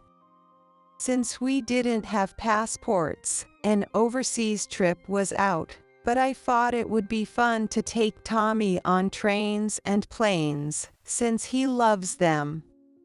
We'd go to amusement parks and theme parks and enjoy some good food. Since it was a special occasion, we decided to indulge ourselves completely. So, the three of us set off on our trip. Thanks to my regular walks, I was able to enjoy sightseeing and exploring different places. This is our birthday gift for Tommy. This way, it won't turn into clutter, and there shouldn't be any complaints, right? Don't mess around. I'd love to see the expression on Claire's face, but right now, I'm more focused on enjoying our stay at this luxury hotel. Tonight, we're staying at a hotel with a view of a beautiful river. After that, I think we'll stop by the zoo before heading back. What? Get back right now. I'll call the police. Call the police, you mean? I left my child in the yard while I went on vacation, and when I got back, he was gone. My in-laws took him. Is that it? I can do that. I'm his mother. Claire's voice was rising in anger. I kept my tone calm as I continued. Oh, by the way, the neighbors were concerned too. They always hear your shouting and wonder if you were being too strict with discipline. What? You talked to the neighbors? Yes, when I took Tommy, I let them know we'd be away for a while. Don't do that. Seriously, you elderly folks are unbelievable. If you report us, they'll probably reach out to the neighbors too. Why would you? All right, talk to you tomorrow. Claire's anger was escalating, so I quickly ended the call. I didn't have time for this nonsense. Grandma, what's wrong? Let's go. All right. Tommy called for me, so I had to go. And after that, we continued to have the time of our lives. Tommy was holding a large stuffed hippo he got at the zoo, looking very satisfied. Tomorrow, I'm going to tell my friends at school all about the trip. Tommy said that with a smile, but as we got closer to his house, his expression suddenly became anxious. He was scared to face his mom and dad. I want to go back to Grandma's house. Mom and Dad only care about my sister. They don't want me. My heart ached. What kind of parents make a child feel this way? It's okay. Grandma will protect you, no matter what. All right, it's time for a confrontation. When Kevin, Tommy, and I arrived at the house, it was Sean who greeted us. I had prepared myself to face Claire's furious expression, but it wasn't her at the door. As soon as we handed Tommy over, Sean put his hand on the door, signaling for us to leave immediately. Before I could say anything, Kevin spoke up. We need to talk. Kevin, who's usually so quiet, spoke with a firm, no-nonsense attitude. Sean looked uncomfortable. Dad, Mom, I'm sorry, but Claire's really upset. Can you please leave? Seeing Sean act so casually in this situation made me furious. Do you even know what you've done? This isn't about Claire. How could you let me down like this? Why are you so angry? What do you mean why? Are you serious? You left Tommy all alone on his birthday, locked out of the house. What would you have done if something had happened in that entire week you were gone? Mom, what's going on? Tommy's 7 now. He can handle things on his own. Was my son always this clueless? My anger was reaching its peak. He's already 7. He's only 7. When you were 7, you still wet the bed. What? Mom, stop. At that moment, from inside the house appeared someone with a face like a demon. No, more like the gatekeeper of hell, Claire. Please stop shouting at the front door. She glared at Sean after speaking to me. I told you to make them leave, didn't I? Sorry. How pathetic, Sean. Claire didn't like the fact that Tommy was hiding behind me. Yvonne, I won't blame you for taking him out, but please leave Tommy here and go home. Why are you making me the villain? You're the ones who should be blamed. You seem to be misunderstanding. Claire smirked. Leaving Tommy behind was his own choice. He said he didn't want to go on an overseas trip, so he stayed behind. And we didn't lock him out. The house wasn't locked, but the back door was left open so he could come and go as he pleased. I was speechless. I checked the front door, but I didn't know about another entrance. Claire wore a triumphant expression. Even so, leaving a 7-year-old alone is irresponsible. And didn't you tell him not to leave the yard? No. What? I would never say such a thing. Do you have any proof? I was stunned. Proof? I had none. I had no way to check if the back door was really open. Do you understand who's really at fault? I spend time and money enrolling Tommy in activities, while you, Yvonne, act impulsively. Which of us is being unreasonable? Even if he's your grandchild, taking him without permission could be a crime. Claire looked at me with a smug, dirty grin. And Sean, utterly useless. Just as I clenched my teeth in frustration. It's a lie. Tommy's small voice broke the silence.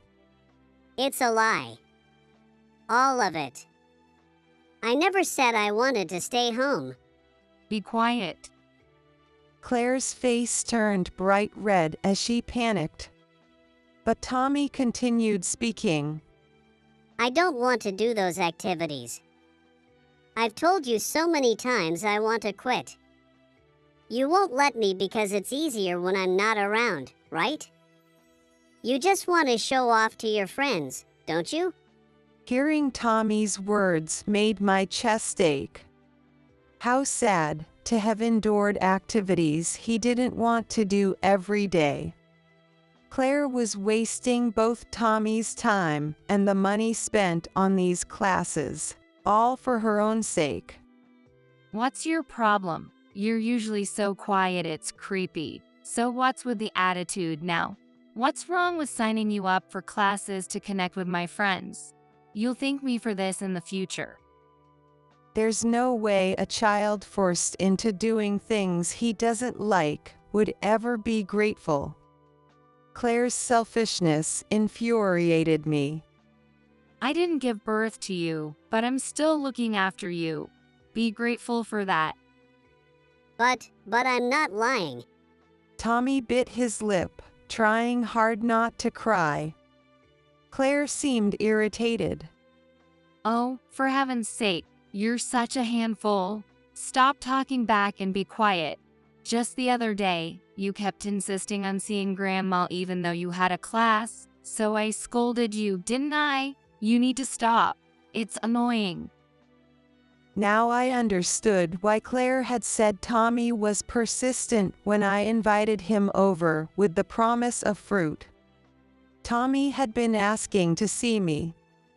Even though he got scolded, he must have gathered the courage to ask again and again. Thinking about Tommy's feelings almost made me cry. Seeing this, Kevin spoke up. Can I say something? There's something I've been meaning to discuss seriously. What is it? Claire looked at Kevin with a suspicious gaze. I mentioned it to Sean a while back, but we're thinking of adopting Tommy. What? There shouldn't be any problem with that, right? What? What do you mean? Sean, did you agree to this? Claire, wide-eyed, confronted Sean. Sean nodded calmly. Well, you said you'd never formally adopt Tommy, so.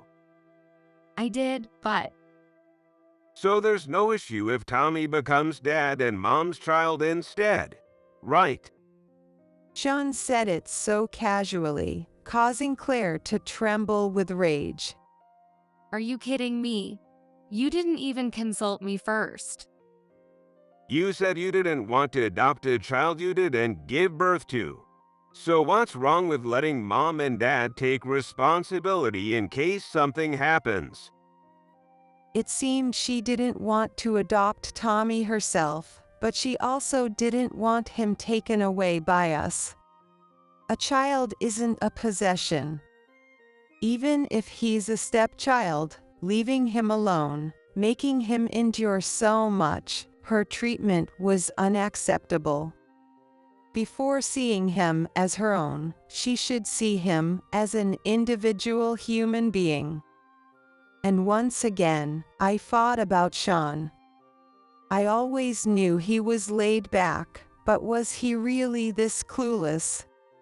Why did you agree without asking me? Claire was furious, while Sean remained confused. Sorry, I didn't know you changed your mind. I didn't realize you suddenly wanted to adopt Tommy so badly. I am not Tommy's mother. If something happened to Sean, I'd have to take him in if we were legally tied, right?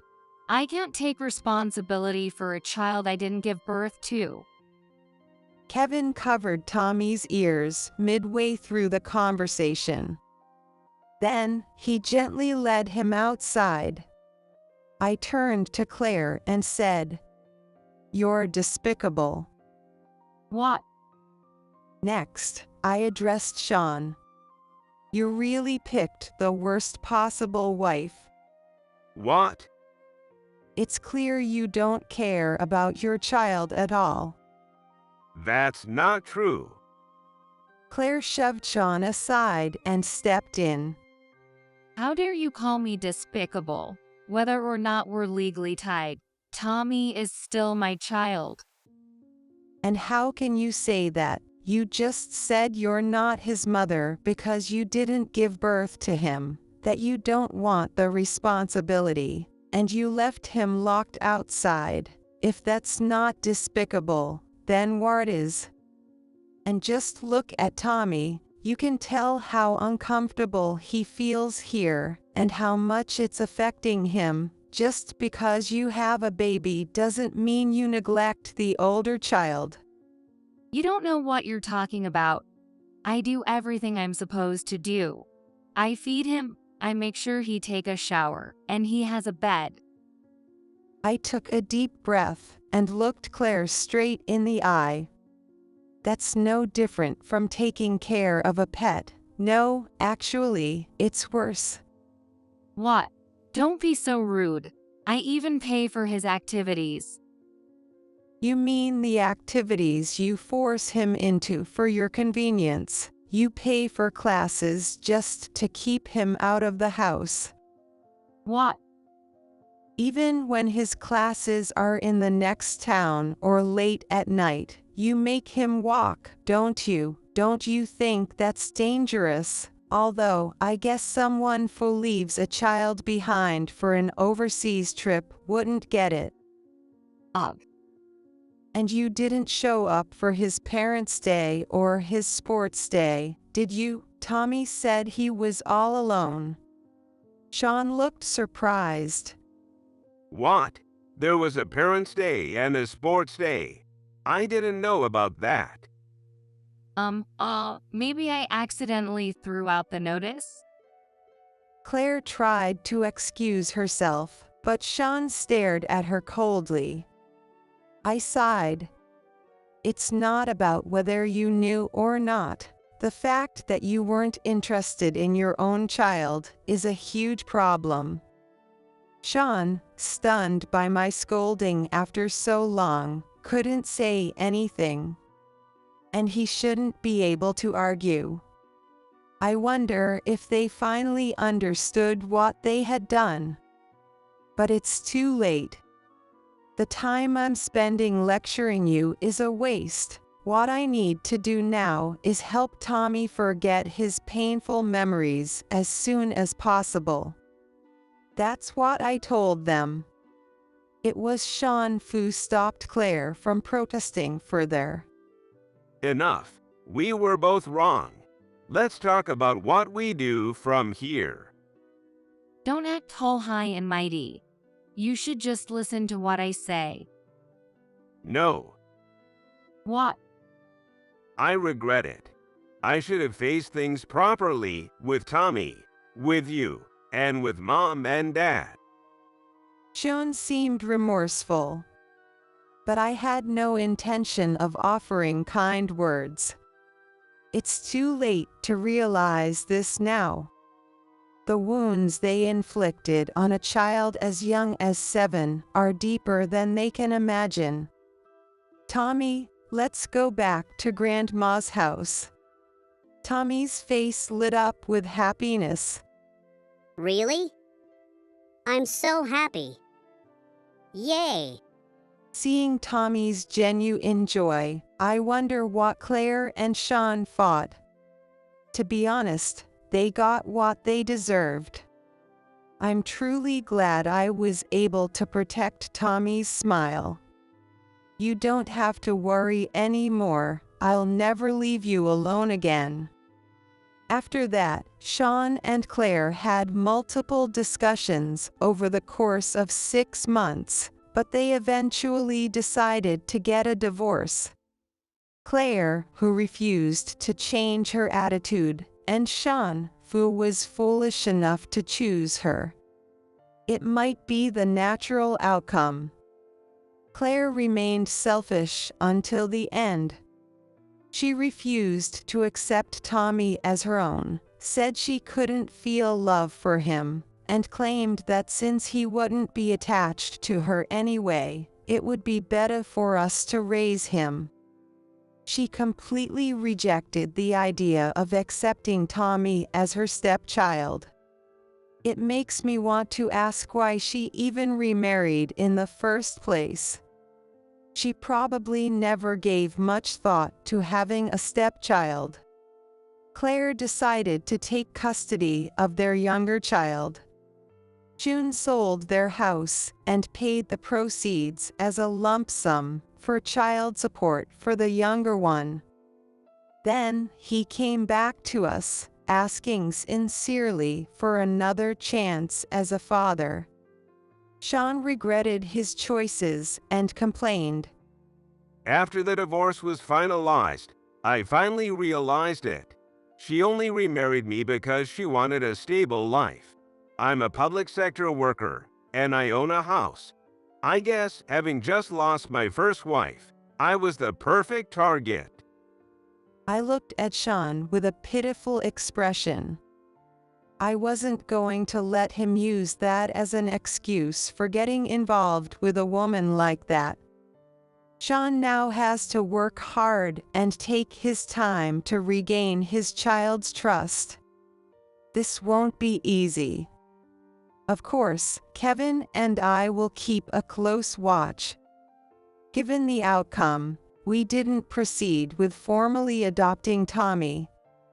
It was for Tommy's and Sean's sake, considering the possibility that Sean might remarry someday. We'll offer our support, but we'll also have our say. As long as I can see, I will never let Tommy cry alone in sadness again. And I plan to make sure Sean is properly retrained as a father. Grandma, have a good day. Every morning, I see Tommy off as he heads to elementary school. Then Sean leaves for work. Thanks for the lunch again. Have a good one. Yes, with Sean back, I'm back to making 2 boxes of lunch. I wonder if I'll be making one for Tommy when he's in high school. If that happens, it'll be 3 lunch boxes. And if I'm working that day, it'll be 4. I'll need to wake up early to get everything done.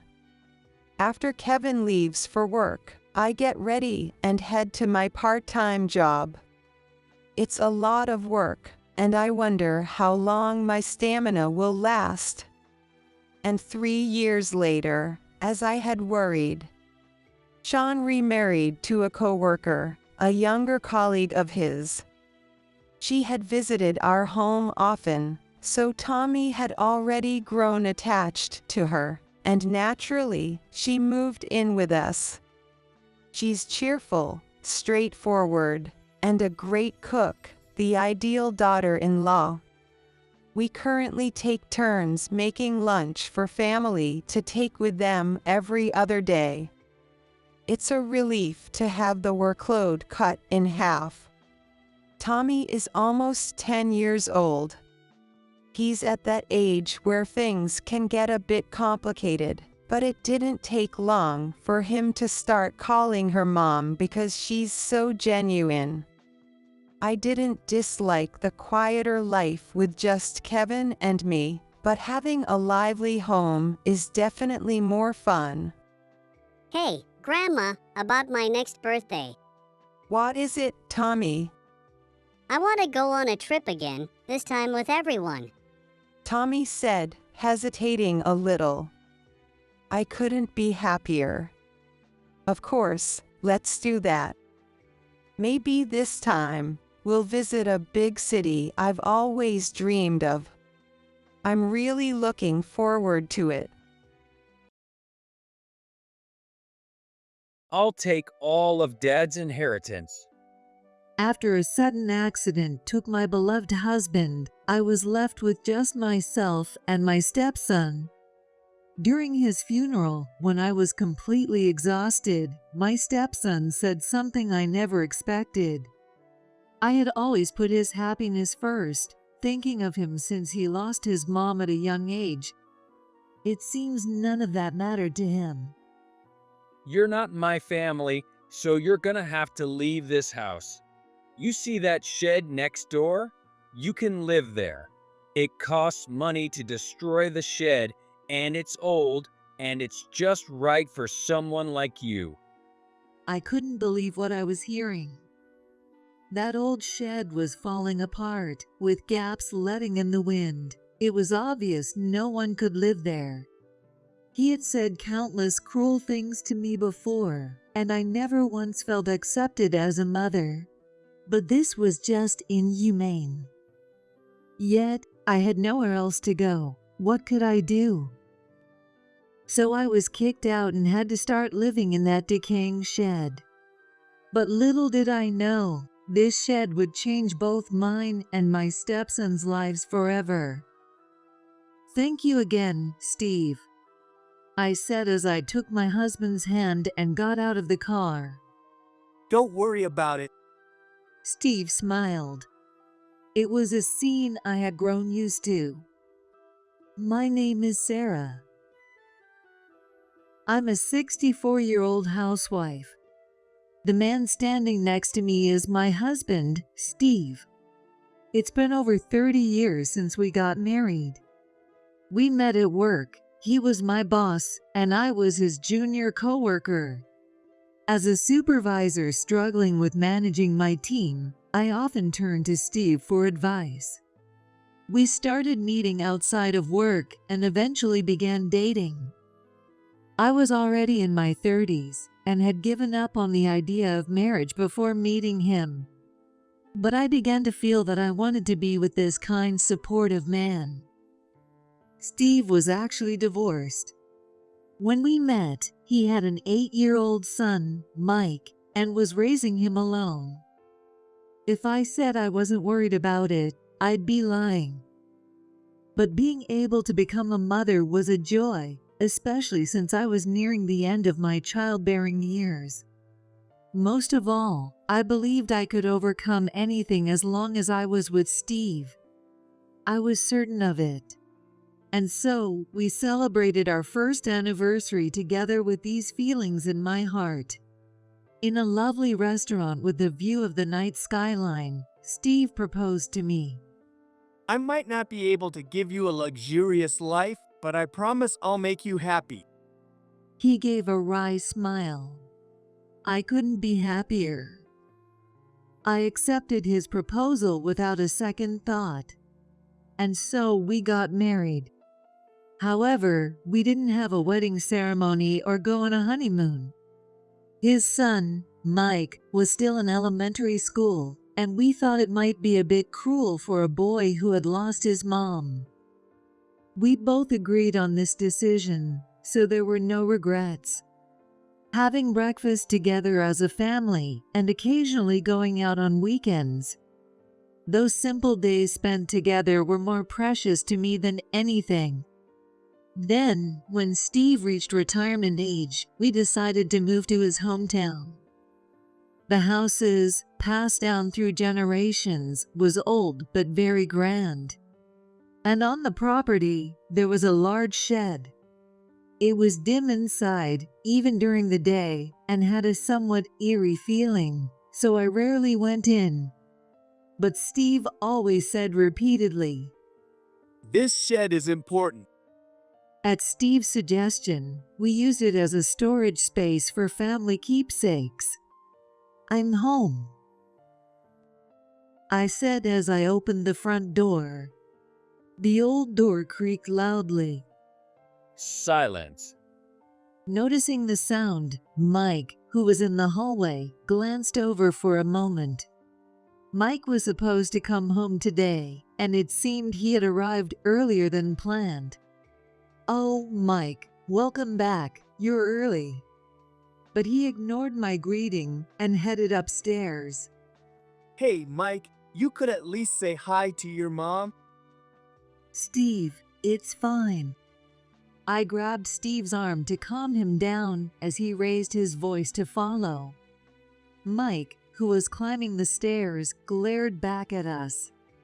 I've told you many times, I've never once thought of her as my mom. Don't talk like that. Who do you think took care of you all this time? Dad, did you have to take her on another useless hospital visit? Mike, there are things you can and can't say. At Steve's words, Mike let out a deep sigh and stormed off. I'm sorry, Sarah. Please don't pay attention to what he says. It's all right, thank you. Steve looked at me with an apologetic face. Mike had always been like this with me. According to Steve, He had been quite the mama's boy since he was little, and losing his mom must have been a tremendous shock for him. Since then, it's like he's become a completely different person, turning cold and distant. Maybe that's why he's never accepted me as his mom, never speaking to me since he was a child. I know my hospital visits are a burden on you. Don't worry about it. I'm doing this because I want to. Here. Steve extended his hand. I took his hand and stepped up into the house. I can't move my legs well. When I was younger, one hospital visit and some rehab once a year were enough. But after I turned 40, my condition worsened. Now, I go to the hospital several times a week, and with Steve's support, I manage to get by. Living alone would be almost impossible, both financially and physically. Mike must have been frustrated seeing my condition get worse and worse. You're in the way. He would push me aside when I went to the bathroom or deliberately hide my walking cane. As he grew older, his harassment toward me increased. Mike really loved his mom, didn't he? Yeah, he used to be such a kind boy who cared about his family.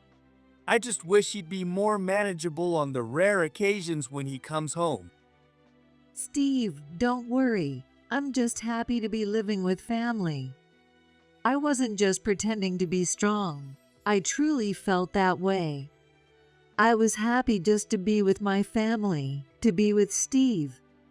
One rainy day, the sky was covered with large black clouds. Looks like the rain won't stop for a while. I wondered if Steve took an umbrella with him. With that on my mind, I went about my usual cleaning routine. At that moment, suddenly, the phone rang loudly. I have a bad feeling about this. I hesitantly picked up the receiver and put it to my ear. Hello. Hello. This is the Central District Fire Department. The fire department? Did something happen to my husband? My heart started pounding faster and faster. All the sounds around me faded away, and I felt utterly alone. A car skidded on the wet road and collided with your husband's car. Is my husband all right? Terrible thoughts flashed through my mind. I desperately tried to push those images away and waited for the firefighter's words. The car was severely damaged, and it appears that your husband has sustained serious injuries. No way. Your husband is being rushed to the hospital. Would it be possible for you to come to the hospital? Yes, I understand. I'll be there right away. After confirming the call had ended, I immediately called the taxi company. I had kept their number handy so I could get to the hospital quickly, even if my husband wasn't around. Thankfully, a taxi arrived quickly. I held back my emotions, got in the taxi, and headed to the hospital. As soon as I arrived at the hospital, the nurses rushed toward me. "Are you his wife? This way to his room." I hurried to Steve's room, following their directions. When I opened the door, there was Steve, lying in a condition I couldn't recognize. He was hooked up to an IV and an oxygen mask, his body covered in wounds, blood seeping out. Are you his wife? Yes. Please stay calm. He sustained a severe head injury and there was bleeding in his brain. No. There's nothing more we can do. I know this is difficult, but please contact the other family members. It felt like something happening on TV. It didn't seem real. No, maybe I just didn't want to believe it. With trembling hands, I called Mike and other relatives to explain what had happened. right after making those calls. Sarah, are you there? Steve. Steve, who was not expected to regain consciousness, called out to me. I rushed to his side and held his hand. It wasn't like the hand he always extended to me. It was weak, almost lifeless. I brought my face closer, not wanting to miss his faint voice. Sarah, I'm sorry. It's okay, don't apologize. He gave a wry smile, just like when he had proposed to me. It was the same smile he always had, and tears began to fall. I was happy being with you. Thank you. Me too, thank you. As I answered, Steve smiled with relief and closed his eyes. I knew this would be our last conversation. Shortly after, his heartbeat stopped and Steve was gone. Everything that followed happened so quickly. People came in turns, asking me to fill out various forms. There was so much to do that even though I had seen Steve pass away right before my eyes, I couldn't grasp the reality that he was gone. After all the formalities were finally settled, I waited for the taxi in the hospital lobby. Just then, my phone rang. It was a call from Mike. Mike, what's going on? I answered the phone, wondering. I had just called him right after Steve's passing, so it was strange that he was calling again so soon. Hello, Mike? So, about Dad's estate. Mike spoke in a calm and flat tone. I couldn't respond right away to the unexpected topic. Estate? What do you mean? Just like I said, we need to discuss what to do with Dad's estate. Steve just passed away. Do we really need to rush into this? Honestly, I hadn't had the time to think that far ahead. I'd like to wait until after the funeral to talk about it. What he said next took me by surprise. As always, you're useless and just in the way. No way. Well, whatever. I'll handle everything. Huh? What do you mean by everything? Estate distribution. You're not my family, so don't interfere. Just wanted to let you know. Wait, Mike? He hung up without giving me a chance to respond.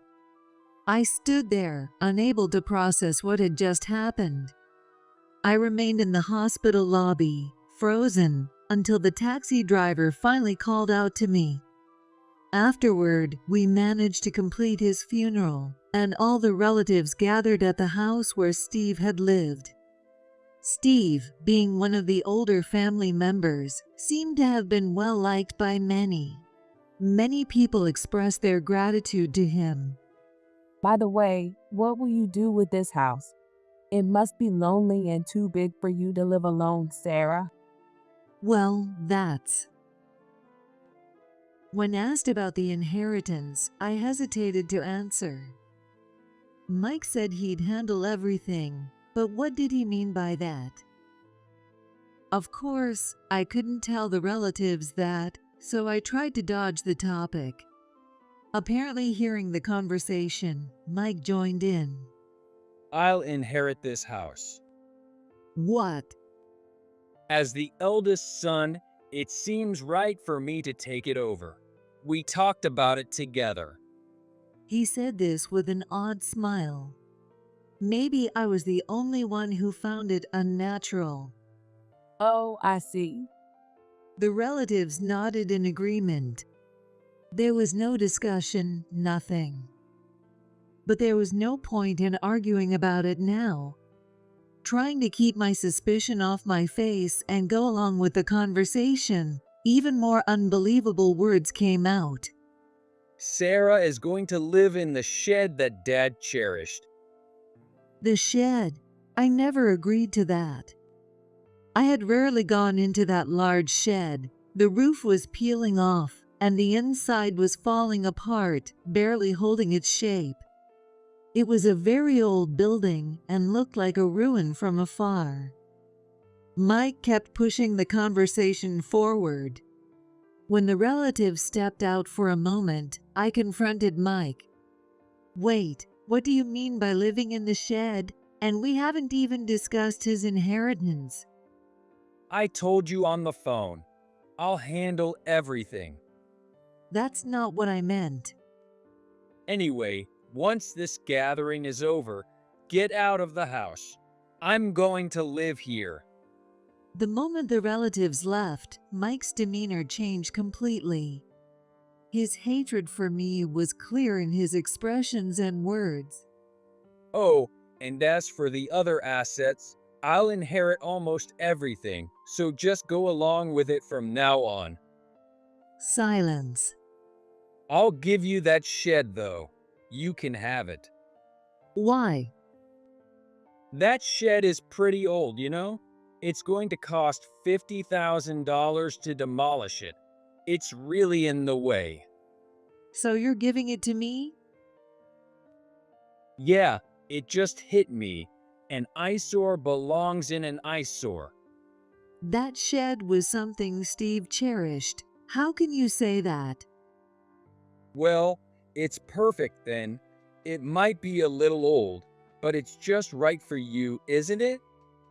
Mike laughed coldly. That shed had indeed been used for storage. It also holds Steve's photos, stuffed animals given to Mike, and many memories of our family. And above all, Steve cherished it dearly.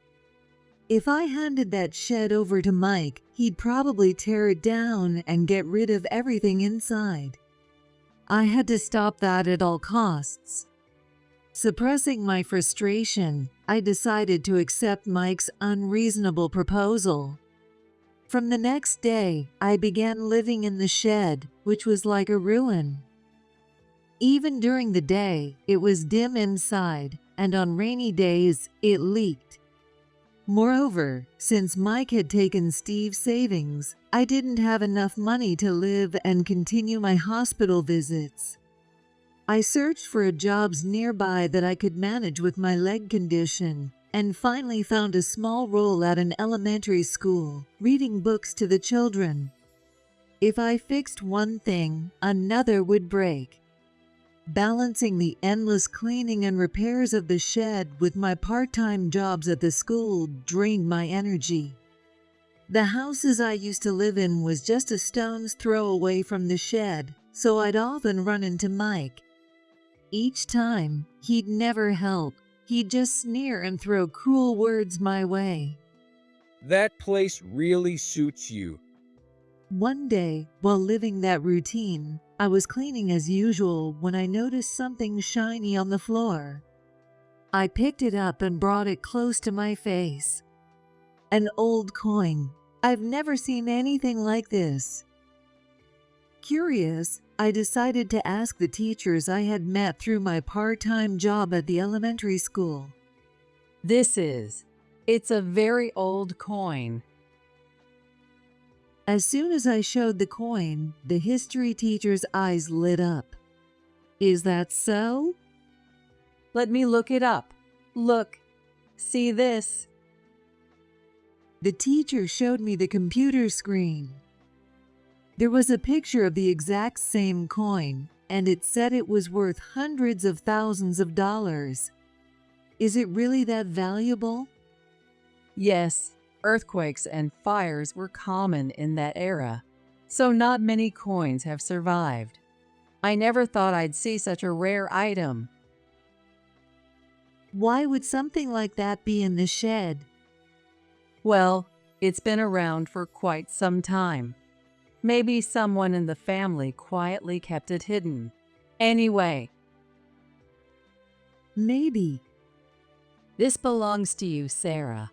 You must have had a tough time after your husband's passing. Please use this to support yourself. Thank you so much. well, this is great news. The teacher smiled warmly. I couldn't believe it had such value, but honestly, it was a great help to me now. I should take it to town tomorrow.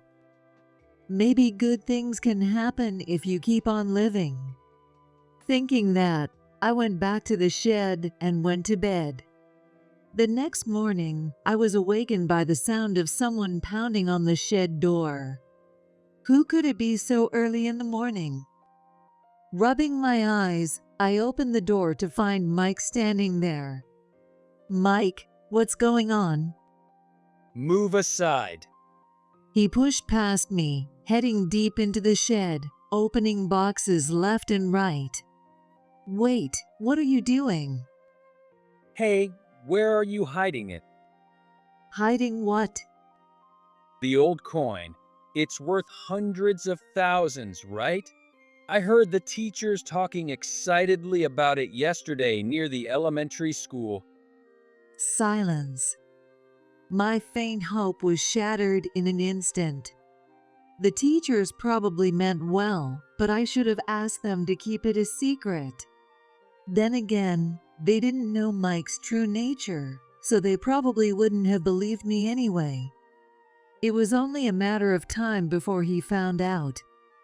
Dad's inheritance was too small to begin with. You inherited everything Steve had. This shed must have more stuff hidden in it, right? This is bad. Knowing how Mike is, if he doesn't find anything, he might just tear down the shed. I have to stop Steve's precious shed from being destroyed somehow. Okay, these are all the coins I found. I moved them into this box yesterday to take them to town today. You should have handed them over from the start. I'll give you the coins. Just please, leave the shed alone. Geez. Mike grabbed the box from my hands and walked out. Thinking about how tomorrow would be just another repeat of the same exhausting days made me feel dizzy. But at least the shed was safe. As long as I had those happy memories, I could keep going. I opened the box near my bed and looked at Steve's smiling photo, reassuring myself. Still, the fact remained that I was nearing the limit of how long I could continue this lifestyle as I approached 70. Living in this less than ideal environment was probably worsening my leg condition.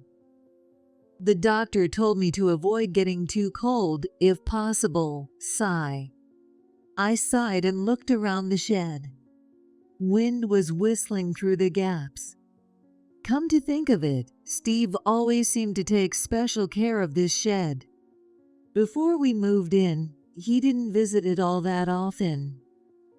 There's something important stored in this shed. I suddenly remembered Steve muttering that shortly after we moved in. I wonder what he meant by something important. Considering my legs, maybe it's time I organize this place a bit more.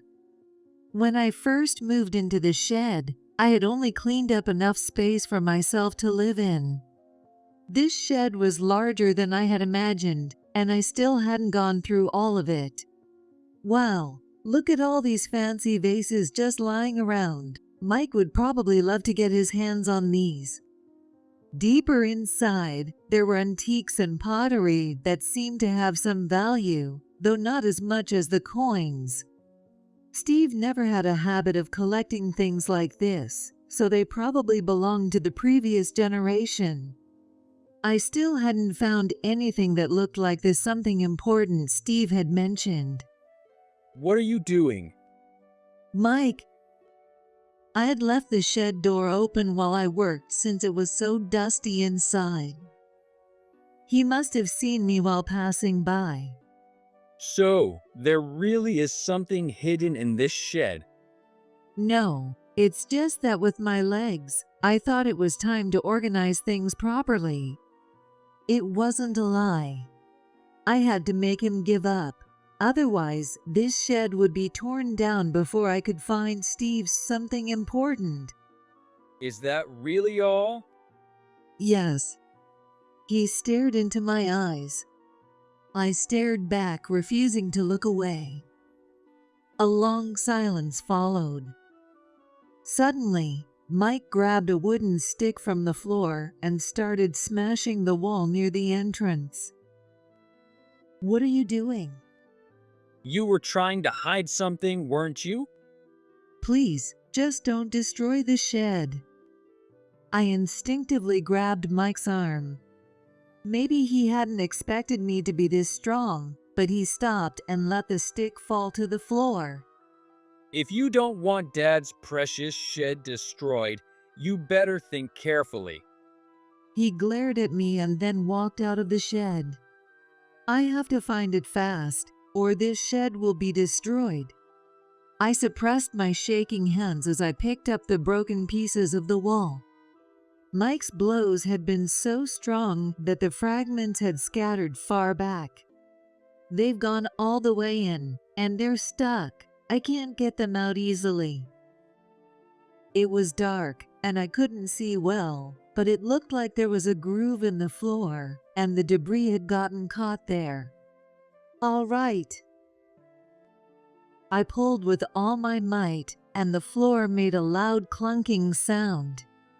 A square-shaped hatch lifted slightly from the floor.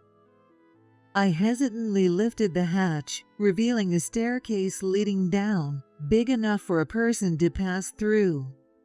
"What is this? A hidden staircase?"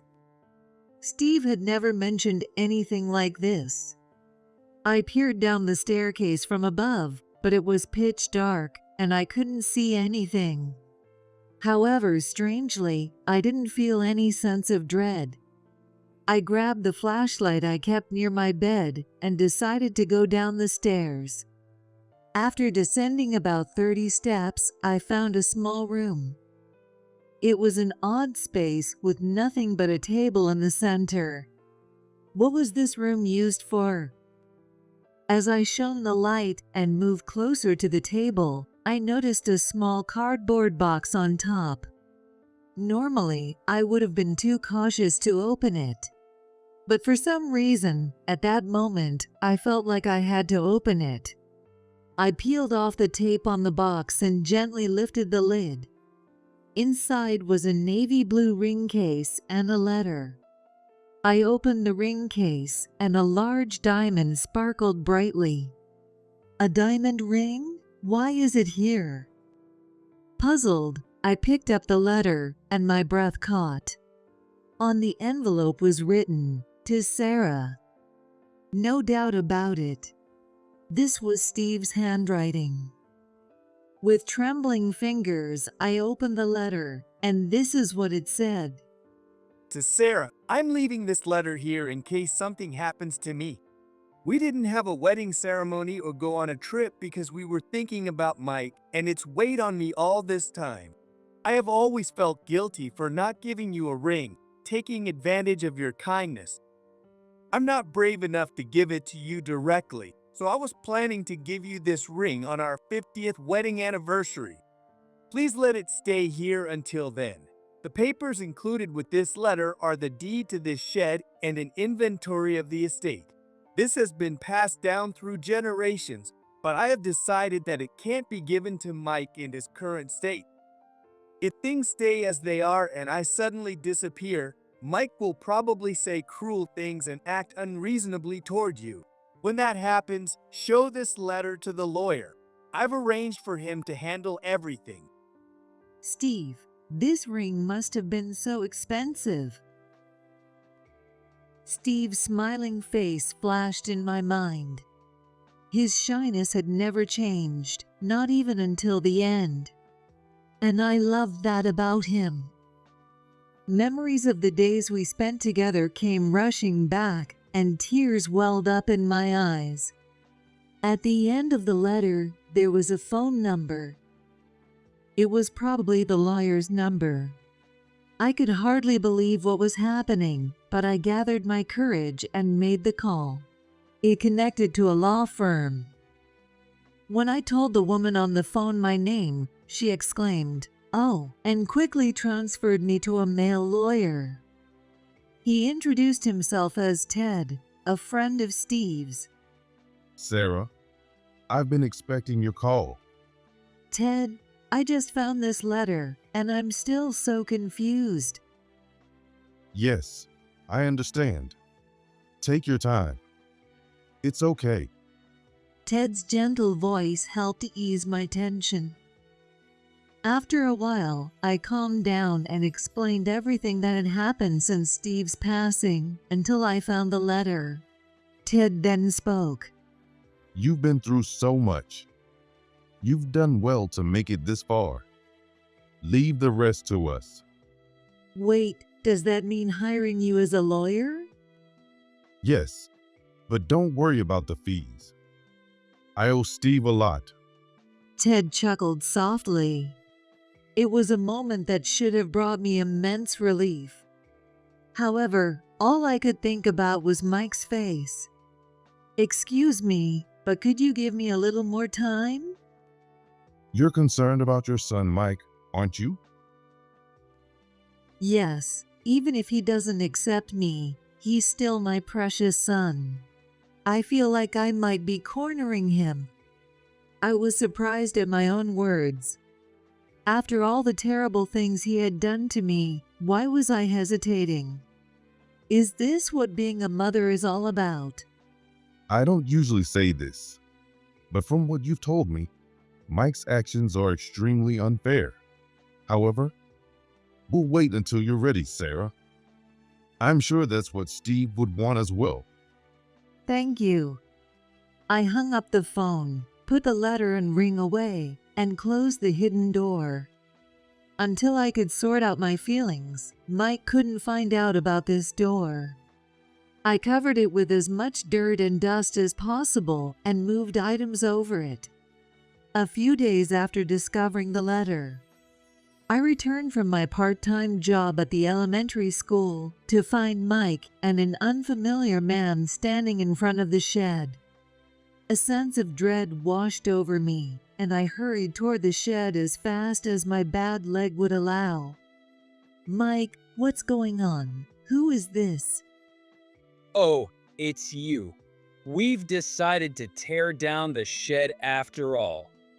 What? Why so suddenly? Mike and the man beside him smirked. It's all because you've been hiding things, isn't it? I figured there might still be something valuable in this shed, so I talked to Sam, the appraiser here. He agreed to demolish it for free and buy whatever we find in the shed. But wasn't the shed passed down to me? That was just a verbal agreement, wasn't it? No proof. Who's gonna believe you? While I stood there in shock, the two of them went on planning the schedule and demolition process. At this rate, the shed is really in danger. Unable to stand still, I ran over to Sam, who was standing next to Mike, and grabbed his arm. Please, don't destroy this shed. Whoa! What are you doing? Let go. Sam shook his arm free with force. The impact threw me off balance, and I couldn't steady myself on my bad leg. I nearly hit my head on the curb. In that instant, I felt as if I was floating for a brief moment before collapsing. The angle shifted slightly, so I only ended up with minor injuries. What was that? Could it have been Steve? I usually don't think that way, but maybe it was because of the letter. I couldn't help but believe it. Not just for my sake, but Mike can't go on like this either. Feeling as though Steve was pushing me forward, I decided to call Ted. From there, things moved quickly. You don't have to do anything, Sarah. Just as he said, Ted and his team handled most of the complicated work. In addition to the letter Steve had left, Ted had also been given a legally binding will, so all of Steve's assets were transferred to me. Stop it. This is my house. Yelling could be heard from the house. It seemed the workers hired by Ted were trying to evict Mike. Mike noticed me approaching and began hurling insults. Hey, you! What's going on? What do you mean? Didn't you get the letter from Ted, the lawyer? Huh? Who'd read such complicated paperwork? Fine, I'll keep it simple. We found Steve's will in the shed. All of his assets have been transferred to me. All his assets? You've got to be kidding me. The color drained from Mike's face. After Mike was evicted, I went inside the houses to find a pile of overdue notices on the table. There were also horse racing newspapers in the trash, so he must have gotten into gambling and accumulated debt. He was probably planning to sell the house and land to pay off his debts. If he hadn't treated me so terribly, I might never have found the letter in the shed. The inheritance could have been divided fairly, giving him a reasonable amount of money. This was truly a case of reaping what you sow. And now, having been cornered, Mike apparently embezzled from his company and is currently facing legal consequences. No matter how terribly he treated me, he's still my only son. With Ted's support, I visited him frequently. But every time he hurled insults at me. You're not my mom. With those legs, you're nothing but a burden on society. Words I had held back for so long nearly escaped my lips. Seeing my distress, Ted, sitting beside me, stood up. Mike, have you ever thought about why Sarah's legs don't work properly? Ted. Shut up. Who cares about that? Don't you remember? When you were in elementary school, Sarah saved you when you were about to get hit by a motorcycle. What? Is that true? Mike looked at me with wide eyes. I made up my mind and spoke. Yes, it's true. You were saved, but I didn't quite make it in time. My legs were run over by the motorcycle. The fractures healed, but it seems my ligaments were damaged, and I was left with permanent effects. Why didn't you ever tell me something so important? I didn't want to corner you. Ted also knew about it from Steve and kept it a secret all this time. Silence. But to you, I'm just a nuisance. From now on, we won't see each other anymore. When you get out of jail, live however you want. Mike was stunned into silence. Leaving him behind, I walked away from the prison. Several years have passed since then, and thanks to the assets Steve left me, I've been able to live like I used to. Of course, the shed remains just as it was. And on my left hand, the ring sparkles. One afternoon, the doorbell rang. I opened the door to find Mike standing there. His hair and beard were unkempt, and he was wearing a worn-out t-shirt. Strangely, though, the coldness and aggression he once had were gone. What brings you here?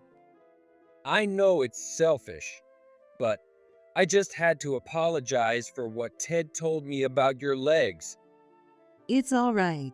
I did what I did because I wanted to. When my real mom passed away, I was devastated.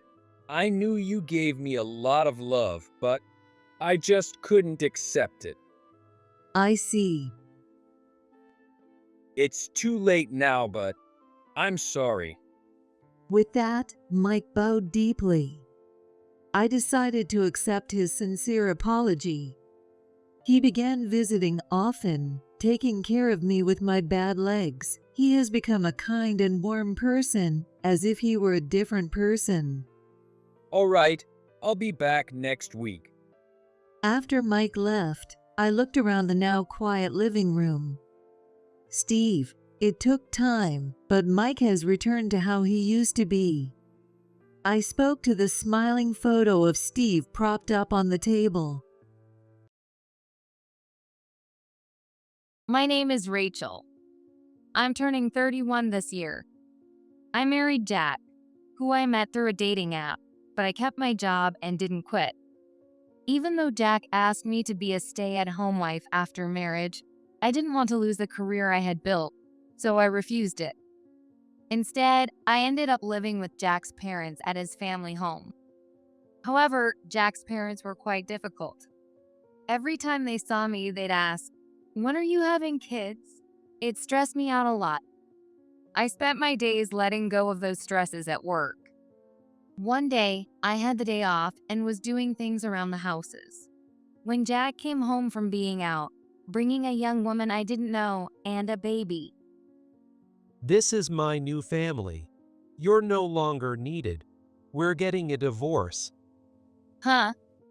What's that supposed to mean? A new family? Since when did you create a new family? Are you saying you've been cheating on me all this time without me knowing? When I asked, Jack grinned. Yeah, that's right. It's your fault for not noticing. I kept telling you to quit your job and stay at home, but you were too focused on your career. How could I continue being with someone like that? What a selfish thing to say. He was barely home himself with all his overtime and work events. I never imagined he'd been cheating. You really think this is okay? This is a huge betrayal. How can you do this without any guilt? My head was spinning, and I couldn't control my voice. Hearing my outburst, Jack's mother, Karen, peeked out from her room and walked to the front door. Oh, Ashley, what a surprise to see you here. Have you finally decided to become a real part of our family? I was speechless at Karen's words. You knew about her too, Karen? Karen sighed dramatically, clearly annoyed by my shouting. What a hassle. It's obvious, right? Why should I have to explain every little thing to you? You might be good at your job, but your instincts are terrible. You didn't even realize Jack was seeing another woman, did you? Saying that, Karen stood next to Ashley, gently touching the cheek of the baby in her arms. She's from a good family. She cares about her in-laws, and she's already given us a grandchild. You, on the other hand, are the complete opposite. No children, still working. You're not fit to be Jack's partner or the mother of the next generation of our family. It felt like someone had grabbed my heart and squeezed. Sure, they'd been pressuring me about kids, but I never thought they resented me this much. And what was this talk about heirs and continuing the family? There was nothing here worth passing down. So you all deceived me, didn't you? When I muttered that, Karen burst into laughter, clutching her stomach. Was my shock really that amusing to her? What's all this noise? Why are you yelling by the front door? Right after Karen, Jack's father, Charles, peeked out from his room. He looked drowsy, yawning like he had just woken up. Oh, Ashley's here. Grandpa's here, little one. Charles also stood beside Ashley, gazing lovingly at the baby. Wait, does this mean the whole family knew about Ashley? I've been lied to by all of them this whole time. I felt all the strength drain from my body. Why had I been putting up with Karen's stress this whole time? The moment that thought crossed my mind, anger surged up, more than shock. Fine. A divorce, right? I'll agree. But you'd better pay me the alimony you owe. I had no intention of rebuilding this relationship, no energy left to even be mad. But I was going to make sure Jack took responsibility as a husband. Are you kidding me? Can't you see? Jack's going to be a father now. You wouldn't understand since you've never raised a child, but kids cost money. Get a clue.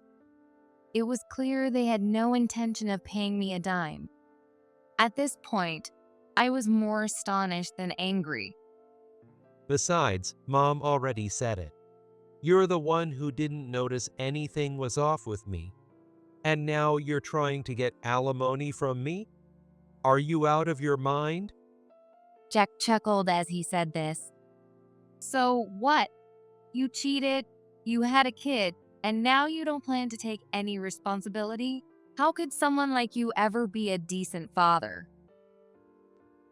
It might have sounded like a desperate plea, but I couldn't hold it in. You were cheated on because you ignored your family. Jack shoved the divorce papers toward me. His section was already filled out. Oh, is that so? You never planned to talk it out anyway.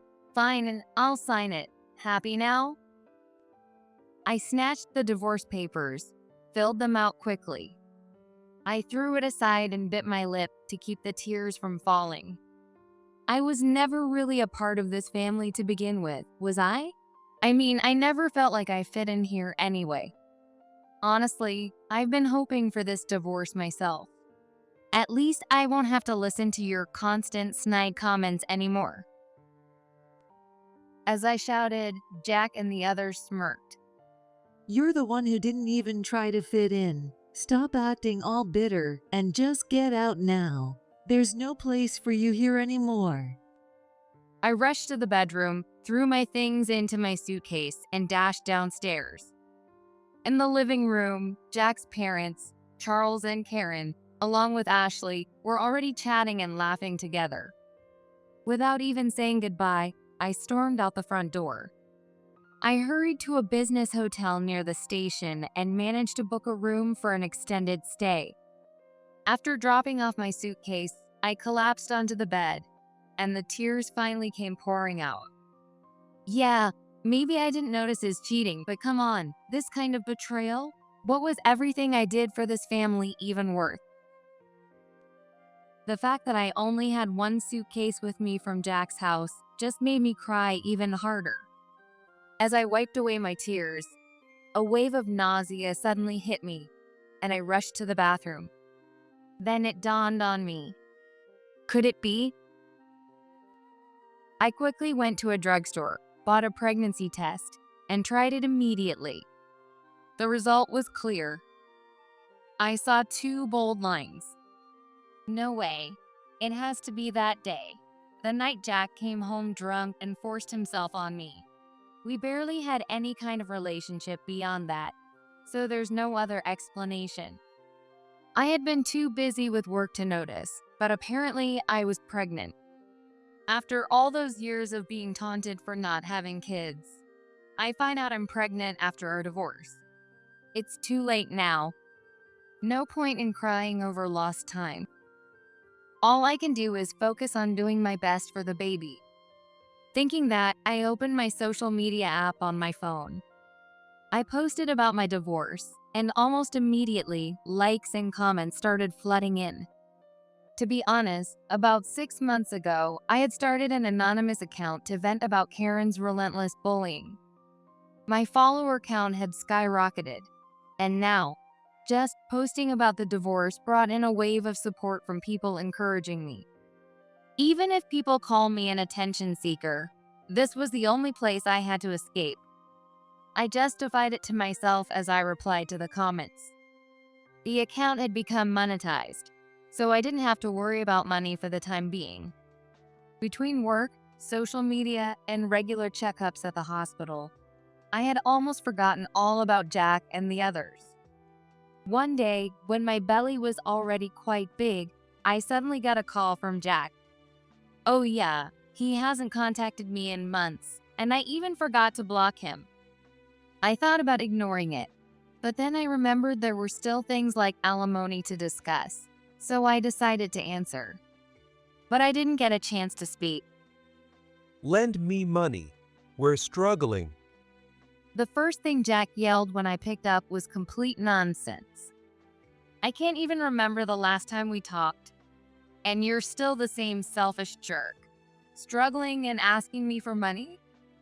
I thought you were calling to discuss the alimony you owe me. Guess I was wrong. I'm hanging up now. I was about to hang up, but Jack quickly stopped me. Wait, You worked non-stop during our marriage, so you must have money, right? I haven't been able to work properly because of raising my kid. We were family, so you should help out. His words left me speechless. We were family? What right does he have to say that now? Even if that's true, what does it have to do with me? You're only busy with parenting because you got Ashley pregnant. We're divorced now. Your struggles have nothing to do with me. Why don't you try talking to social services or something? I wanted to hang up, but Jack kept going. I should just hang up. There's no reason to listen to him anymore. Even as I thought that, I found myself listening to Jack's excuses. Ashley is actually a huge spender. She keeps talking about getting the kid piano lessons, even though it's way too early, and insists all the clothes have to be luxury brand. Wait, didn't you already know that? I don't know how long you've been together, but you didn't notice that earlier? When I asked him this simple question, Jack raised his voice. I didn't know. Sure, there were times when she seemed to have plenty of money, but it turns out her dad was helping her out. Now I'm the one who has to pay for everything, and I can't afford to live like some big-time CEO. Listening to Jack's complaints, I just sighed. I was starting to feel disgusted, thinking maybe he was just showing off.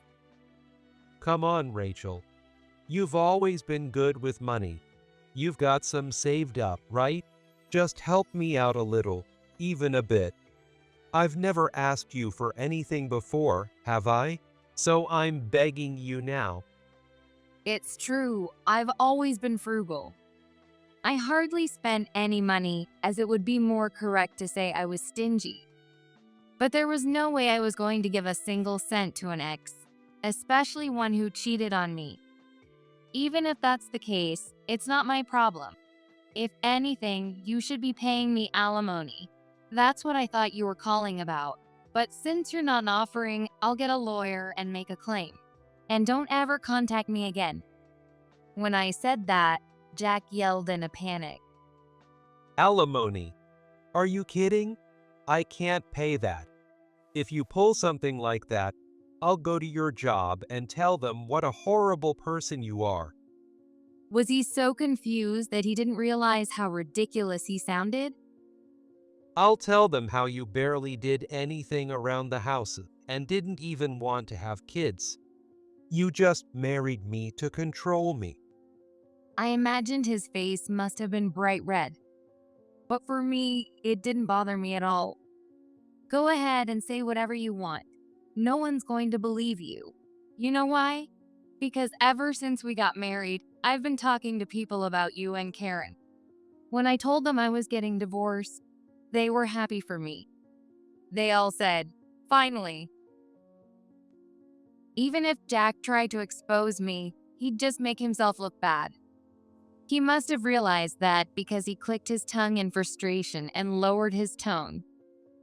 Come on, please. I'm really struggling here. You've never raised a kid, so you don't get it, but it's really hard. Helping out a little wouldn't kill you. He was trying to appeal to my sympathy, but I had no intention of playing along. Instead, I decided to drop the news I hadn't shared yet. You're right. Turns out being pregnant is harder than I thought. I'm going to be a mom in less than 6 months, so I think I understand how tough it is. Jack fell silent, as if time had stopped. He was probably standing there, wide-eyed and speechless. Which means you'll be paying not just alimony, but also child support. So be ready for that. All right, I'm hanging up now, and don't call me again. Wait, when did you get pregnant? You never said anything. How can I pay child support when I didn't even know? I just told you I'm struggling. Why do you want to make things worse for me? I understood what Jack was trying to say. But I had something more important to say. I'm alone because you cheated. You know I don't have any family, right?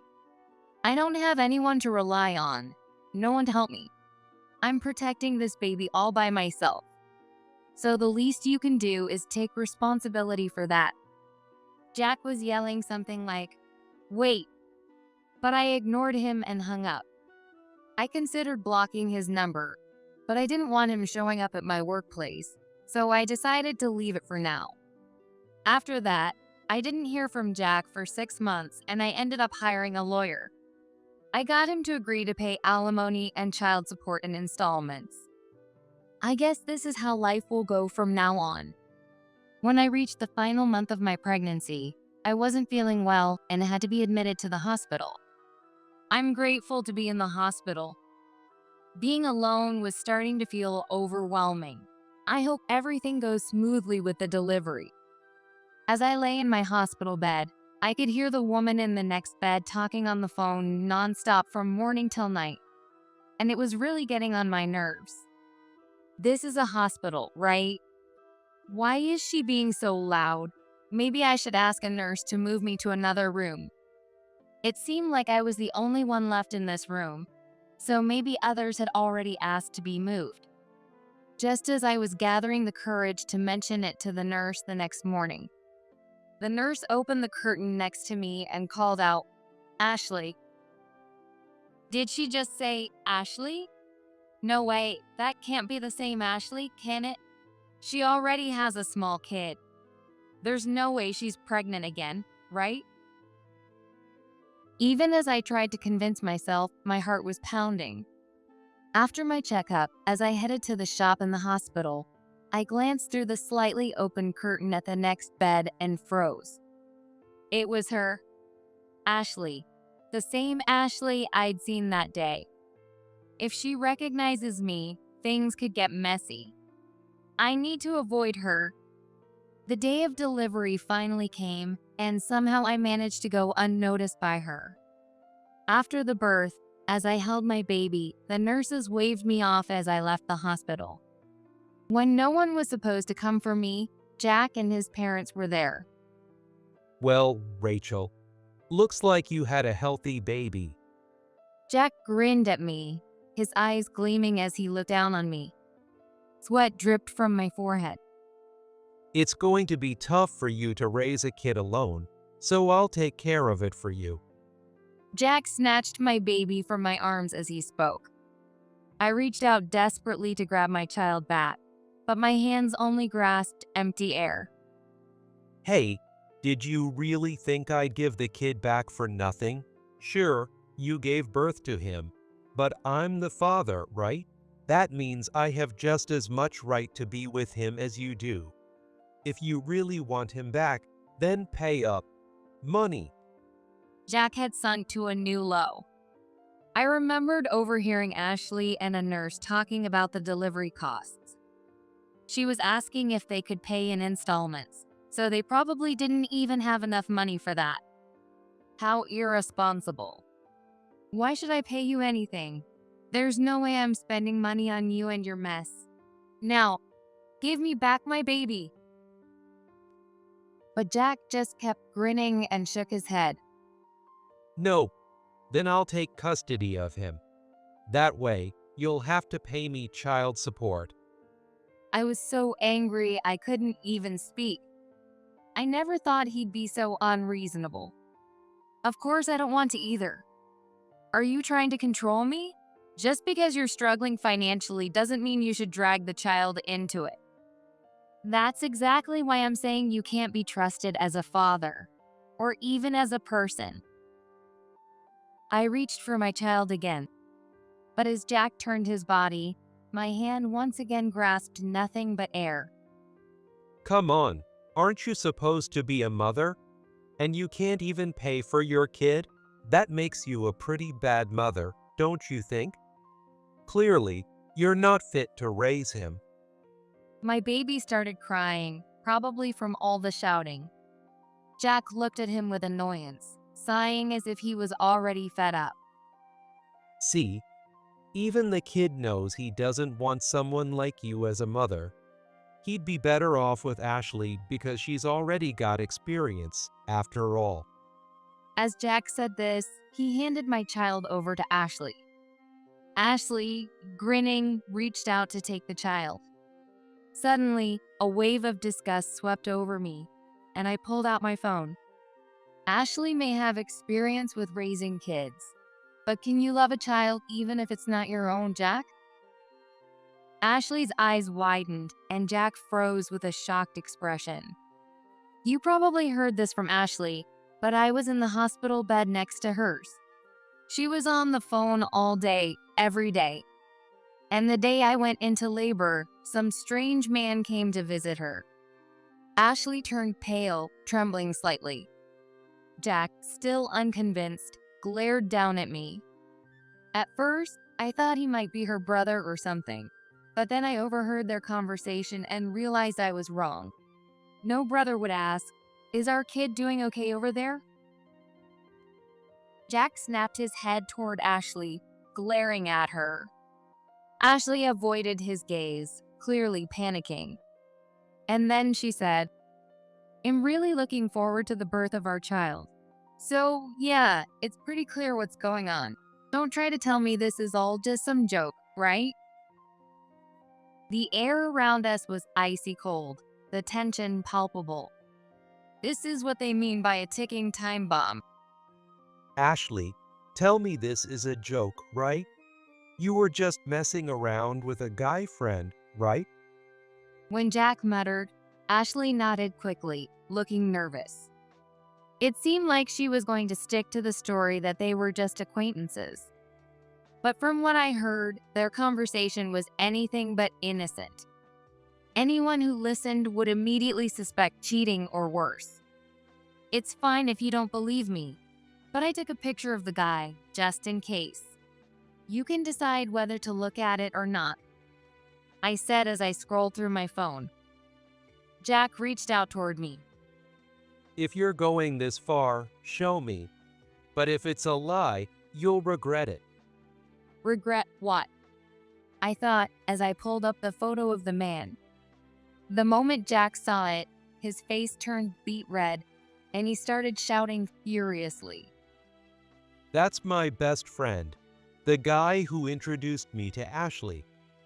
He glared at Ashley, screaming at her. Oh, so the guy who introduced you to Ashley is the same guy she's been sleeping with. Let me guess, he's unemployed, right? Jack stammered, struggling to find words. It was clear I had hit the nail on the head. So, he's been living off you because he can't hold down a job, and all the kids are his, too. How does that feel, Jack? How about you, Ashley? I can't even begin to understand it. It was something I truly couldn't accept, so I gave them both a cold stare. Ashley's face had gone completely pale, and it looked like she couldn't speak at all. What the hell is going on, Ashley? Tell me the truth. Have you been lying to me this whole time like Rachel said? Did you just think of me as an ATM? Jack marched toward Ashley, his face furious. Ashley shook her head weakly, stepping back with each of his steps. I took my child back from her arms, calming him as he cried, while glaring at the two of them. Why don't you two go sort this out? This doesn't concern me anymore. Oh, but I'll still be sending you the bills for alimony and child support, so be ready. Jack looked back at me furiously. The confidence in his eyes was completely gone. I'm telling you, I can't afford alimony. And can't you see this isn't the time for that? I've been lied to this whole time. He was waving his arms around, acting like he was the only victim here. Who was the one who betrayed who first? I don't know how long you've been with Ashley, but you had a kid together, or so you thought. Turns out that wasn't even your kid. But you still did what you did, didn't you? I don't care what you do with Ashley now, but you will take responsibility for me and my child. Jack's face turned pale, but he still glared at me. I'm telling you, I don't have the money. Ashley said she couldn't handle things on her own, so I took a bunch of time off work, and now I'm off the promotion track. I can't do anything about it. Jack yelled as if his frustration could solve anything. But none of it had anything to do with me.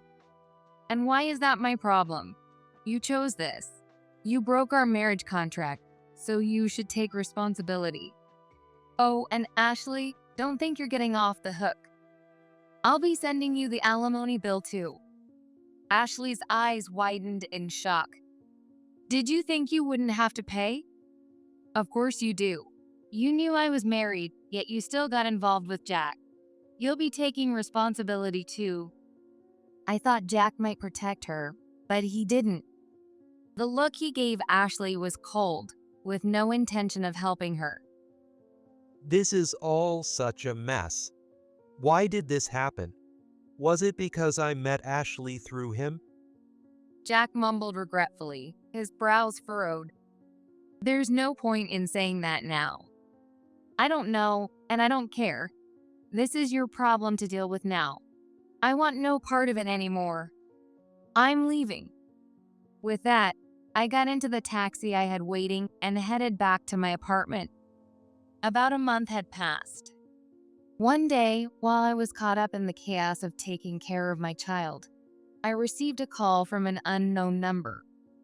I answered it, only to hear Jack's pathetic voice on the other end. Hey, please, Rachel. I've broken up with Ashley. Can we get back together? I want to be with my child, and I want to be with you. You understand how a child feels without parents, right? I wasn't sure if he'd changed his number or if he was calling from a work phone, but it didn't matter. I had no intention of getting back together with him. Why would anyone want to get back with a known cheater? And didn't you say on the day of the divorce that you never even thought of me as family? I hate how you keep changing your story all the time. Don't ever call me again. I coldly shut him down, but Jack didn't give up. All right, fine. Then at least let me see my kid every now and then. We could grab a meal together or go out, all three of us. What are you even talking about? How many times do I have to say it? Don't ever show your face again. And you barely pay any child support, so don't act like you're entitled to anything. The only reason you want to get back together is because your life is miserable now, right? By the way, I'm actually happy without you. Mainly because I don't have to see Karen's face anymore. Wait, why are you saying something so harsh? Mom was hoping you'd come back too. I thought you two were close. Jack clearly had some major misunderstanding. I probably wouldn't deal with him again after this, but I figured I'd correct him one last time. I've never been close with Karen. She kept nagging me about not having kids and called me useless at housework. I'm relieved to be out of that houses. Jack fell silent, unable to respond. I had nothing else to say to him at that point. So don't try to get involved in my life anymore. I won't let you ruin my life again. I said that and finally hung up for good. That same day, I went to the phone store and changed my number. Though I was on maternity leave and not at work, Jack apparently came by the office once to look for me. They turned him away, of course, and even told me I could work from home moving forward. Since I'd already been able to work remotely, I decided to take them up on that offer.